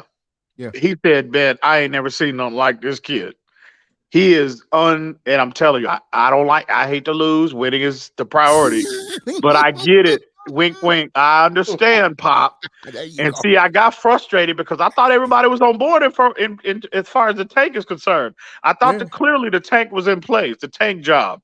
But they start winning, right? 4 games, 5-2, whatever. I'm like, And what they what beat the some hell good is teams going too. on? You missing, I w- bro, Dude, I you was up messing here. up the you Go messing ahead. up the plan. Yeah, I But was they- up here last night, and while everybody was having a good time, I'm watching that game, and he wears what, number 14? That kid? Sohan? Yeah, No, he wears I think it's 8. I think he this wears number 8. Is it 14? I think it's 14. Yeah, it's double digits. This kid was getting on my damn nerves, man, with that blonde hair. He's talented though, bro. He's Oh, another. yes, he is. He's talented. Yes, he He is. San he Antonio's loaded. he is very. You saw him running playing point guard the I last saw 2 that games. last night. Yeah, He's gifted. it's the If first time I've seen San Antonio in a hot minute, and I tell you, that center is going to be a star in this league. Mm-hmm. His name Hurdle. Is that his name? Jakob Pertl, yeah, yep. That kid's going to be a They star, man. they about to trade him though. We about to get another first round pick, and once they get him, once they trade him, get him off the book. Oh, you know the tank is on. So they need to make that happen like yesterday. Go on and get him. I love Pirtle, but nah, hell no, that Wembanyama. No. I like where he is at this stage of his development, but no, sir. You ain't no goddamn Wembanyama. You don't have man. that type of potential. I Get him thought up my out of here so we can go on and get this tank on. I thought my team could be like that, but these guys believe in Dame and Billups, bro. These kids are playing. Dame ain't gonna let you niggas tank, bro. He ain't gonna No. see that's that's the problem. He ain't gonna put up with that. He ain't gonna allow that. So hey, whatever. Well, I but enjoy wearing the jerseys every now and then. I got all the jerseys, but bro, San Antonio, they need to get this kid to go on and get this tank on. Bump. Get that nigga, because I'm telling you now, Mace. Yeah, I know, With man. him, Sohan, Devin Vassell, Keldon Johnson, my God. They're gonna be the second coming of Golden State. They're gonna be another dynasty in the making. I tell you right now, and I said this the other night. I don't see Wembanyama transforming the Rockets overnight. I definitely see him doing the Spurs overnight. Mm-hmm. They get him the Spurs in 2024 will be a 55-win team, just like it was 33 years ago with David Robinson. Mm-hmm. Yeah, I'll never forget that NBA semifinals, bro. Blazers and Spurs in '90, bro. Mm-hmm. It was like mirror images looking at both teams, built the same exact way. The only difference is, you have Robinson, we had Duckworth, bro. But that, I look at the Spurs, bro. They are that player away from being back on national TV. And you know what's gonna be the beautiful thing, brother? The bandwagon fans ain't gonna follow him when he goes to San Antonio, bro. They're not coming. Hey man, Victor Wembanyama, if they get him, I'm telling you now. Think about this. Think how scary. Like we just talked about, Jeremy Sohan. He's 6'9" with a 7+ wingspan. Yes, I agree. Almost 6'10". Has that unique skill set to where he can put the ball on the floor. He moves like a guard. Now think about Wembanyama as 7'2". With that skill set, with a shot like KD can pull up from 30, like Kevin Durant. Can you imagine them two players? And then, like I said, Devin Vassell is on pace to be the most improved player in the NBA.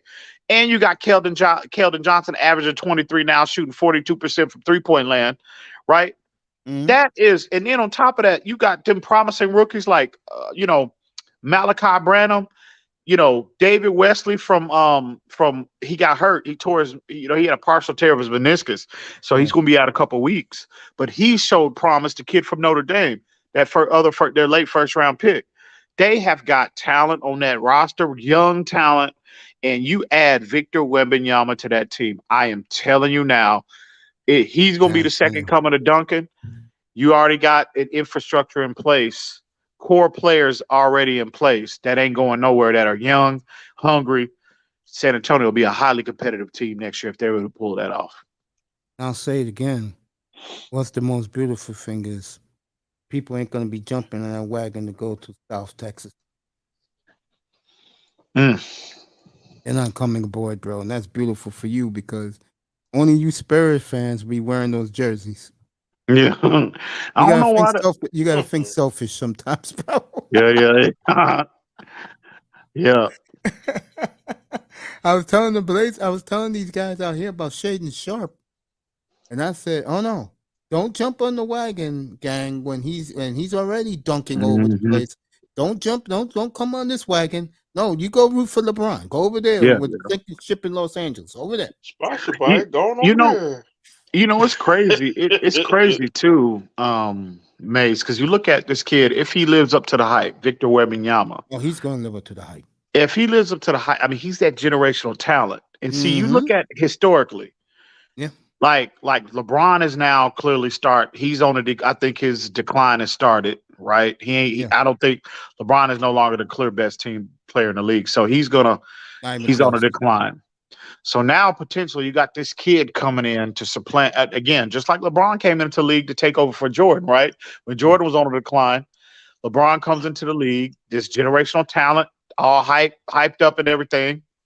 And it's crazy how, I mean, you had great players that have come along, but this kid, just like LeBron, was unique when he came in because we had never seen a player that plays point guard 6'9", 250, can run like a deer, big, strong, like LeBron. He was truly unique relative to when he came into the league.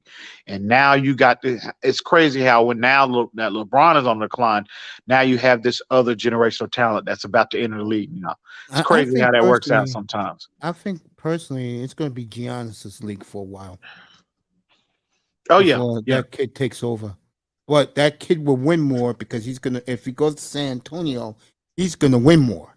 yeah. I agree. The West will be San Antonio's if they get him. Mm-hmm. And windows will close very quickly in the West for a lot of And see, franchises. if they get him, he'll start. But see, he won't have to come in and be the guy in San Antonio because you already got, like I mentioned, Devin Vassell, Keldon Johnson, as others. Yeah, Johnson's a So, good player. but he's, his talent is undeniable. And if he takes over, he takes over. But, he'll be coming here and he can, again, provide outside shooting. He can defend. He can handle the ball. He can pass. He can do everything, play 1 through 5. He can play every position 1 through 5, and he's 7'2", bro. That's unfair, Mace. And he grew 2 more inches. He's 7'4" now. Still That growing. is crazy. Dang. That's Wembanyama generational. is He is that's generational talent right there. Yeah, he goes to the Spurs, folks. You can book it. They'll win that division next year easily. I think teams. How can I say this? San Antonio gets him. The whole Western Conference changes It's a wrap. overnight. It's a wrap. It's a wrap. And if It's you're a a wrap. Laker fan right now, you really gotta feel sick to your stomach I know. that the See, NBA passed a trade through. and Just see, to they them tanking. They tanking, but they don't even have a first round pick, bro. Sad, isn't That it? is And crazy. New Orleans already told the NBA if it's a top 3 pick, they're keeping it. Mm. The Lakers will have to draft wherever they're at. That's a bad look. See what happens when you play with the gods, bro? NBA been fixing shit for years, and this shit has backfired on 'em. I'm loving every minute of it. Mm. I'm loving every second of the Lakers' decline, bro. Yeah, me too. I hate the Lakers. I absolutely Me detest too. the Lakers. I mean, I won't wear it. and what's the Okay. guy? Who's the guy? Oh, it's Klay Thompson. A couple weeks ago to Devin Booker pointing at his 4 rings. I'm like, Klay, do you have to do that? Mm-hmm. You know who you are. Mm. Know what I'm saying? I mean, but yeah, man. I mean, it's great that you're here, bro. It really is, man. I mean, that Spur team, I'm telling you, that team is I They mean, I saw They San loaded. Antonio close last night. They are loaded gun, bro. they gonna be dangerous. Oh Yeah, yeah, again, really, if they again, Victor Wembanyama is the target, but there's 3 to 4 players that are like projected to be very high impact players. yeah. So San There's two Antonio, Americans and a couple foreigners are real good. yeah. So San Antonio's in a good spot. They're in a very, very good spot, and I agree. he would just be, man. He's that transcendent type of talent that could just transform your team and organization overnight, like Tim Duncan did, just like Duncan did. Shit, I Um, knew that shit was gonna happen. Old so guys that too. this kid, man, he is something to see, bro. He is truly, truly something to see. And man, I just pray that San Antonio can pull it off somehow. But they need to get with the program. Go on and trade Jakob Pertl. He coming off that 32.12 rebound performance the other night. But they stubborn. They want to get a first for him. So a first and Trust change. me when I tell you this. They'll get a first for him by January the 15th. They'll get a first round Mhm. pick for him. Yeah. May Yeah, I get a agree. little more. They're gonna Mason, get teams to this do bat it. this battery is low. If it Hey, that's all right, yo, bro. Go ahead, bro. Hey, let me say this to you. If I don't see you, happy Thanksgiving to you and your same to you, family. homie. Same to you. And I Happy Thanksgiving. appreciate you. And Mr. Miami's leaving this weekend, and I just want to You say be to you, bro, that I'm leaving Tuesday. and he's leaving next week. I just want to say to you, you have been nothing but phenomenal when you come up here, and I always appreciate when you come up here, bro. Real talk. I may not be TD and other guys, but I always say this: when I have you in here, it's a breath of fresh air, bro. Everybody who Dolphin fans appreciate you, man. You feel me, Ian? I think Ian's phone died out. All right. Yeah, man. Let me see something. Watching this game right now. And Heat just lost another game. So they lost at Toronto. Yup. Miami, how far you want to take this?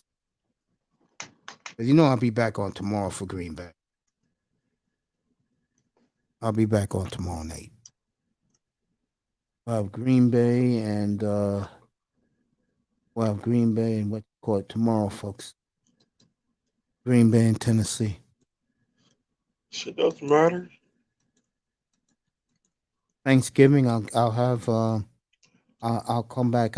I'll take you up to kick off with the Lions game, and I'll be back probably fourth quarter for the Giant Dallas Cowboy game, and I'll give you Minnesota and New England next Thursday night. So let me see what's NBA hockey has a big night. Hockey's big on Thanksgiving Friday, like Black Friday. Hockey's big that day. Yup. So let me see what the NBA got that day. And college football is big. That's the day of the Iron Bowl, Alabama and Auburn. They already fired the Auburn coach. I knew he was gone. Got rid of his sorry ass. And the Miami Hurricanes take on Clemson this weekend. God help us. I mean that. God help us. And see what the NBA card is that night. Oh, everybody's playing in the NBA. God damn, we got a 15-game schedule. All right. Pelicans and Grizzlies rematch. The Trailblazers will be here against the Knicks.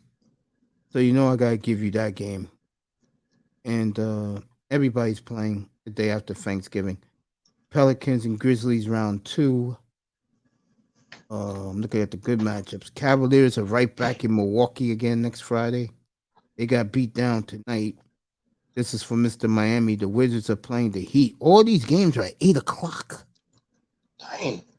Every single game here, except the Timberwolves and the Hornets, that's a 5 o'clock tip. Every game is at 8 o'clock next Friday. So I ain't gonna be on my. Suns and the Pistons. Jazz Warriors are interesting, and of course the Nuggets and the Clippers. I will probably give you that game. So Mike that's next Friday. Mike LaFleur. Oh, Matt LaFleur. This is why you like when I do that. Yeah, Matt LaFleur. Mike LaFleur. Yeah.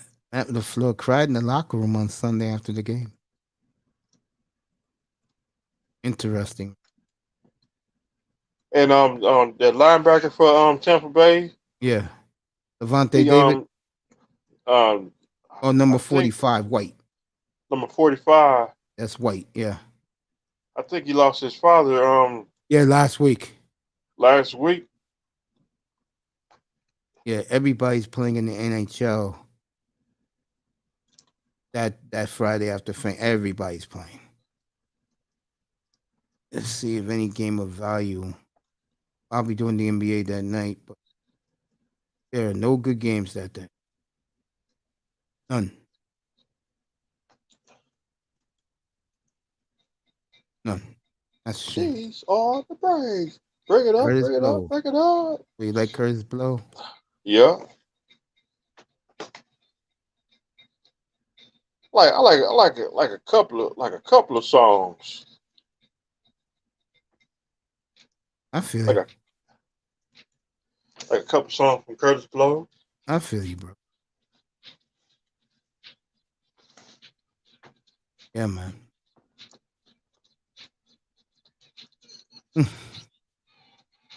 How long you want to take this one, family? Shit, I hear you listen to the old hip hop. we gonna shut it down because if you gonna be tired, shut it down. I'm not that tired, but it's boring right now, and I don't think no one cares about the Phoenix game. Dutch, you in the building? Dutch, let me know if you're in the building. I'll take it 10 more minutes, then I'm out of here. Because that will give me 3.5 hours. Let me see if Dutch is still in the building. Dutch is in the building. I'll stick around. But yeah, it's boring right now. It's great having EM up here. You can't hear my music. My music turned down. Now it is.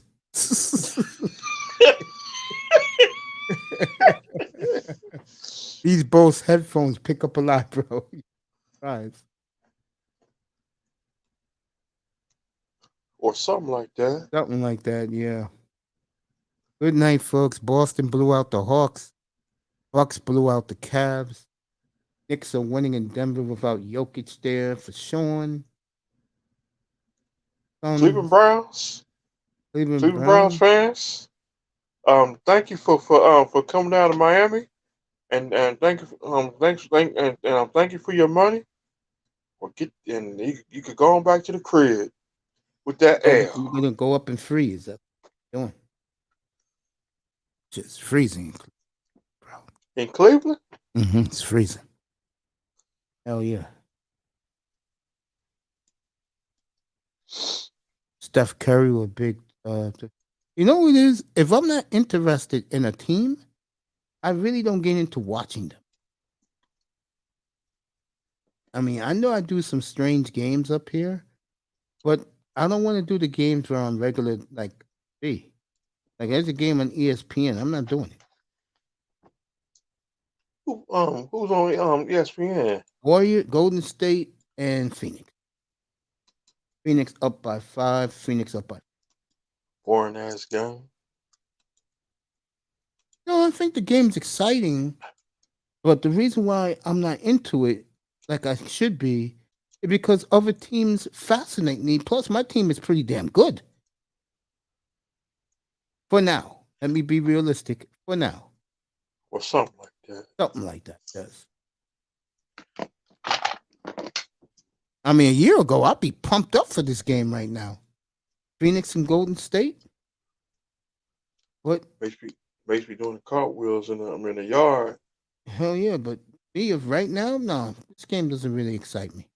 I wish Jokic was healthy, and I'll be doing that game live right now. I knew they was gonna show that Dallas game tonight. Yeah, Dallas is still playing. Let me tell you what's happening. Dallas was losing to the I'm on the Cowboys. Cowboys are Vikings on Sunday. That game is on your CBS local CBS, which I believe you living in South Florida. That should be channel number 4, right? Yeah. There you go. It's on that 4:30.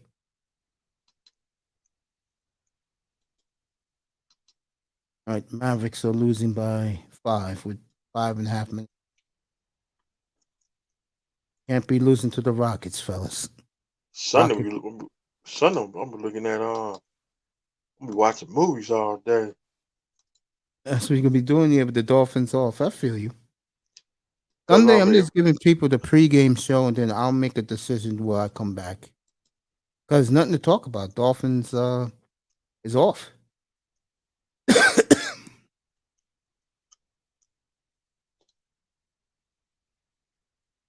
if the Dolphin game ain't on, I ain't watching no football.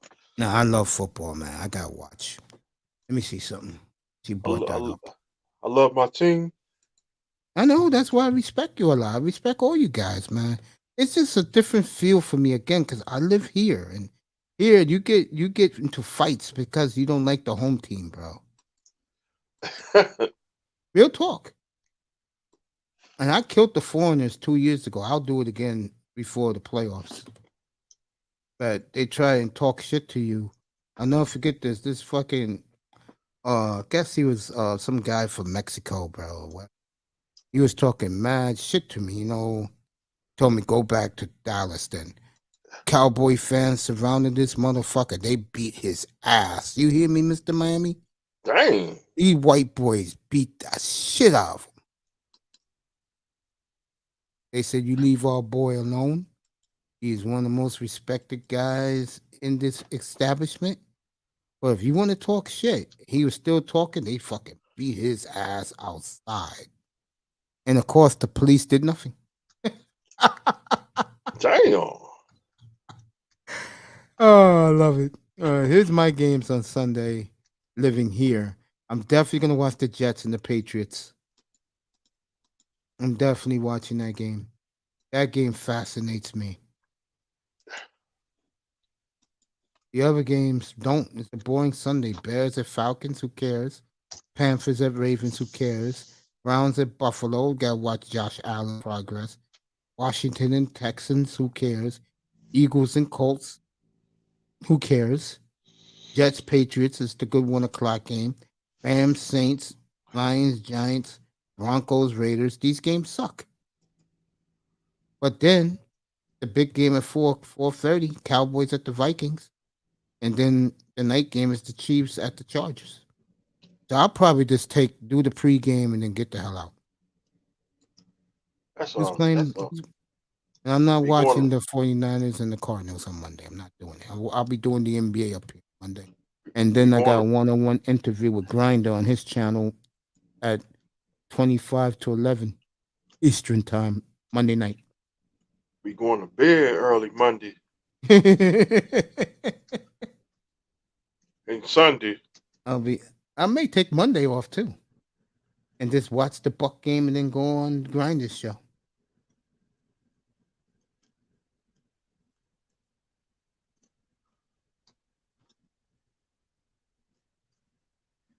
Chiefs games will put you to sleep. Yeah. But it's from mom, mom wants me to be.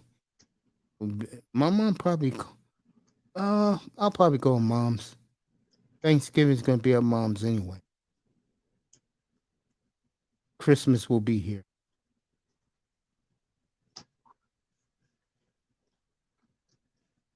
Only a couple of weeks away, Mr. Miami. You excited for Green Bay to get to town? Take that ass whooping. I tell you, real talk. They lose tomorrow. They're gonna lose in Philly. You might as well get Jordan Love ready. And that's not gonna. And I'm not gonna sit here and lie about that. It's not gonna be pretty for Jordan Love. Christmas Day. I'm gonna be sitting up here. I'll be very nervous for the kid. And Aaron Rodgers gonna watch. I know May's gonna say, shut up. Don't let love win that game, bro. Don't let love win that game. I'm telling And you, don't if he does. I forgot our guy for the year. Don't forget about number 15. Don't forget about I'll make a promise to you. Real talk. You could be in the clouds. I will make sure I will hit up Borowski and have him up here that week leading up to the game. Especially if love is starting. that's why we call ourselves the legend killer. And Roger still on the list. And the backup quarterback, he gonna sit back and watch. Or something like that. Something like that.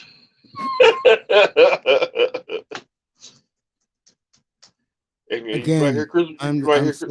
In real talk, I'm so happy for all you guys, man. I really am.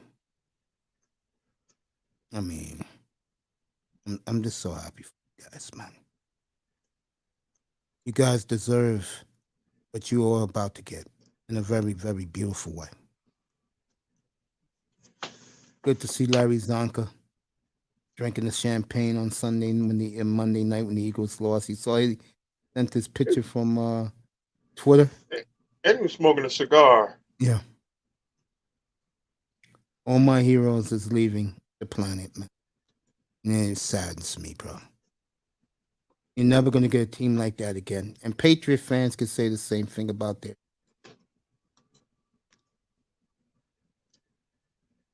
I know in Boston, it pains them to see Brady go through what he's going through.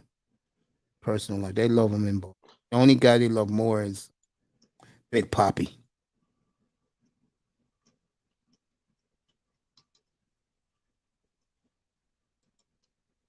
So, let me start packing.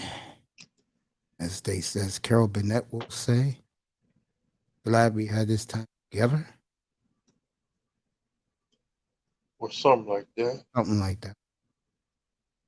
Nobody knows better. Wasn't that a great song, The Spy Who Loved Me?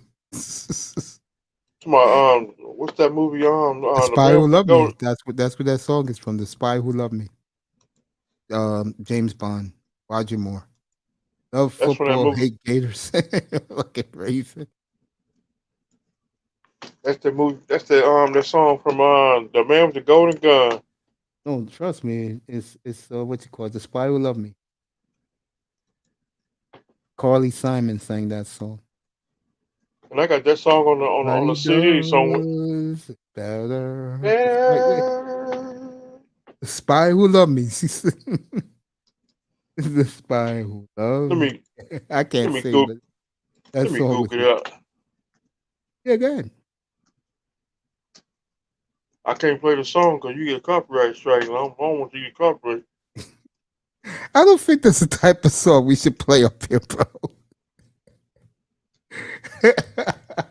Or something like that. Something like that. Yeah, The Spy Who Loved Me. It's 1977. Walter Payton. That's what they dedicated that song. The Spy Who Loved Me.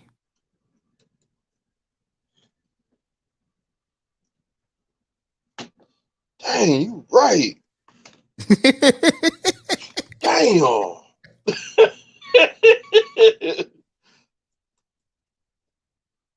Why? Let me ask you a question. What is it about me? You guys, man. I don't think I'm no genius, but anything. So I lived in the era. That's why. So I lived in that era too. But back then I want to watch a lot of TV back then because you forgot we was in school.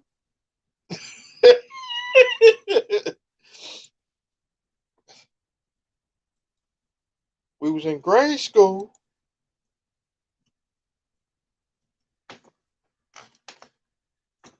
Yeah. We was in kindergarten. I had to wear that same suit when I was a kid. Spy Who Loved Me. I was in the 7th grade. Dang. Spy Who Loved Me. Like Platinum went to sleep on his audience. Cheer your girls on. My sister. All right, chicken. That's a- Oh, okay, I see what's wrong. Fried chicken. What the hell?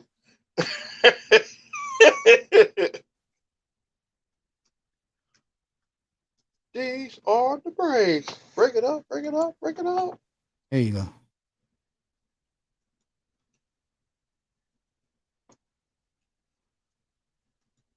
With that one song he made on basketball, that song was good. I'm playing basketball. Basketball. Let's play some basketball. Basketball is my favorite sport. I ain't heard this song in a long time. Oh, bro. He should be in his Curtis Blow should be in his about 70s. He's 63. Who's 63? Curtis Blow. Yeah, sounds right. He from your neighborhood, New York City. Yeah.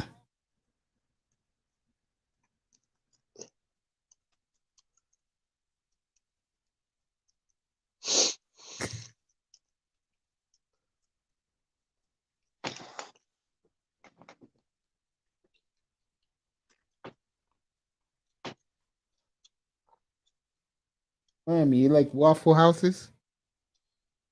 Waffle House. Yeah. That's what Platinum's talking about right now. Waffle House stuff they food nasty. Is it really? It is nasty. Last time I had it was 1995. Nasty. Yeah, you ain't missing nothing. Stuff tore my stomach up soon as I got up. I don't want to talk about the rest.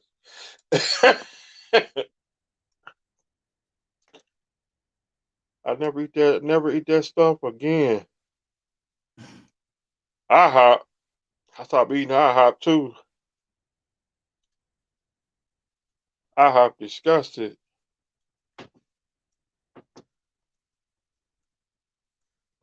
Cause you don't know what IHOP do behind them closed doors.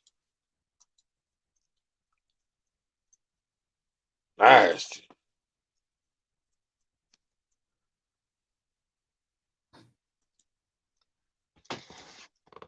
It's like eating them eggs.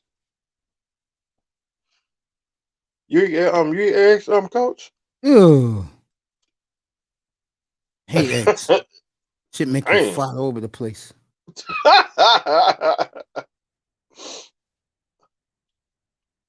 Damn, tonight's a slow night, bro.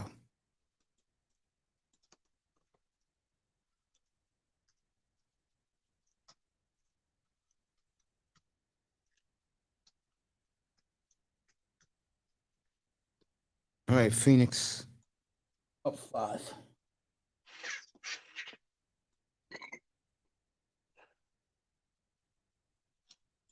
Powder eggs at Waffle Houses. Huh?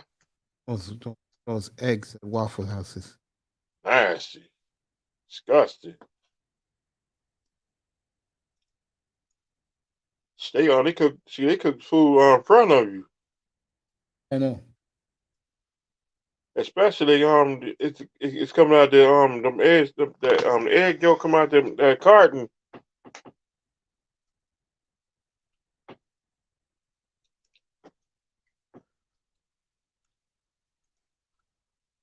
To the steak. They I order steak and eggs and the steak it wasn't all that.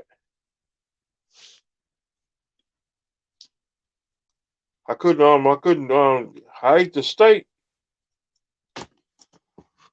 but I didn't eat the eggs. That shit nasty, disgusting. As me and you talk, I'm listening to Platinum Elite talk about Waffle Houses, how nasty they are. It is nasty. It's disgusting. 10 more minutes, folks. Give me not even 10. I'm done with that. The hell with it. 5 more minutes and I'm gone for the night. Go lay Yeah. down, close my eyes. So my final my final thought. Shout out to everybody on the panel. Shout out to everybody in the chat. Much love, respect. Like Shawn Michaels should say. I forgot that line Shawn Michaels should say. I said it Sunday night. I forgot how that mug. Shawn Michaels have left the building.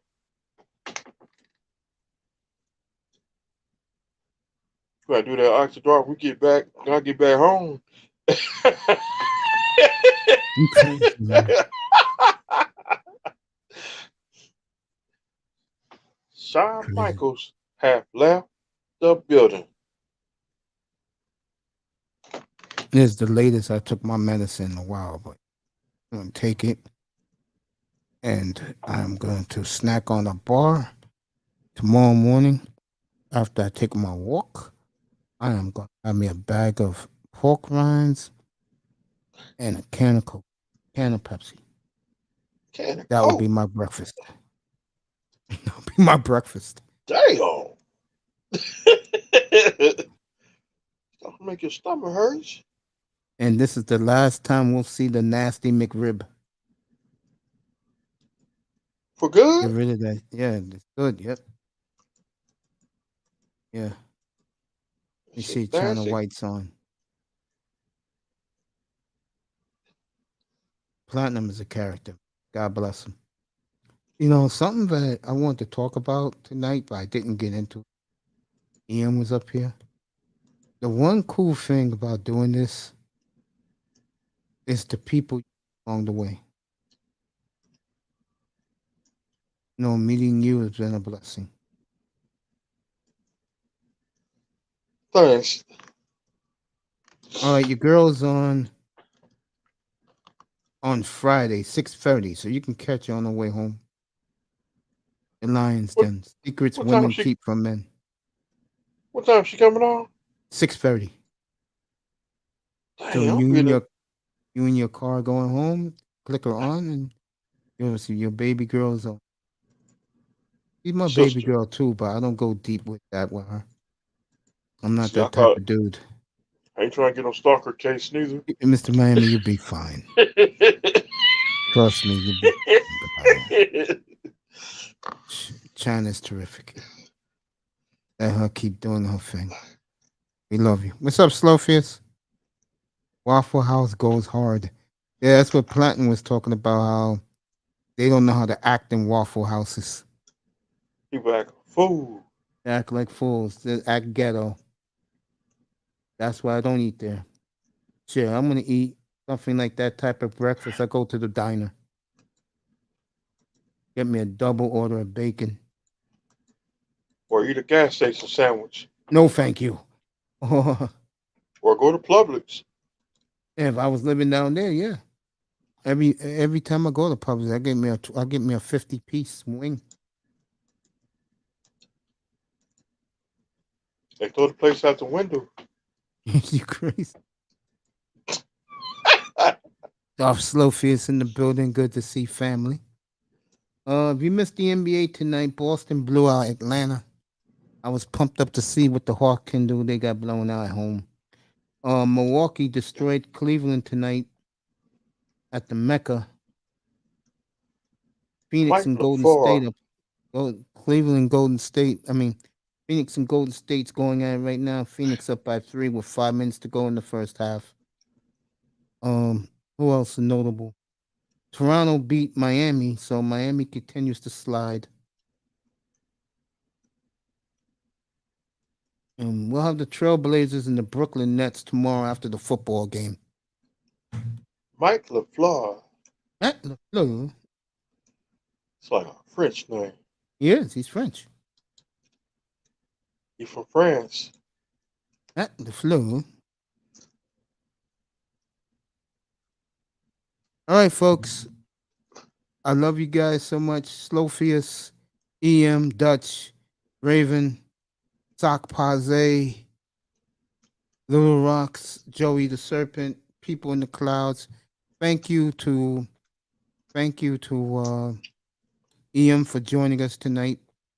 Anybody else was up here with us, Mr. Miami? I think Somebody else was up here. That's when you popped up. that was Grindr. Yeah.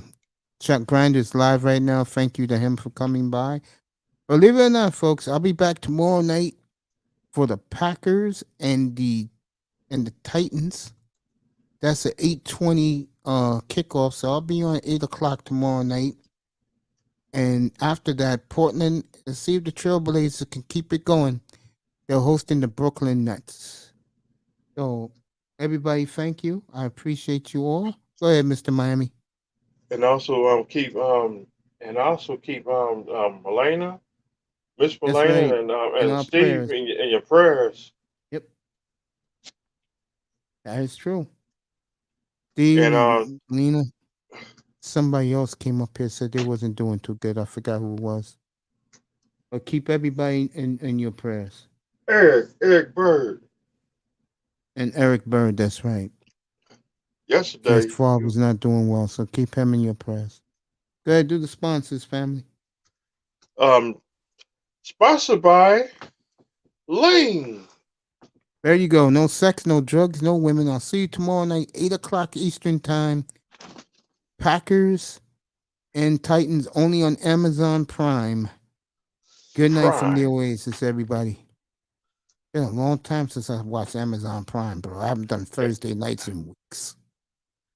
We're gonna see me up here next couple of Thursday nights, folks. We got some good games coming up. Monday night can't say the same. So, and keep Manny Ogbar in your prayers too, Mr. Number 91, Mr. Miami's avatar. Good night from the Oasis, everybody. And Mr. Miami, go to bed. I love you, man. My name is Shawn Michaels, and I'm the new Continental Champion. Have left the building. So Right. Mace, shout out to them, shout out to everybody on the panel, shout out to everybody in the chat. Much love, respect, and keep Melena and brother Steve in your prayers. That's right. And I'm about to check out. Good night from the Oasis, everybody. Go ahead. And peace, Coach. I'm out. I love you, man. See you tomorrow Love night, you too. everybody. 8:00 Eastern time. I'll be on the air. Good night, All right, everybody. peace, everybody. Peace, everybody. Appreciate you all. Thank you so much. Peace, Coach. There you go. Love, man.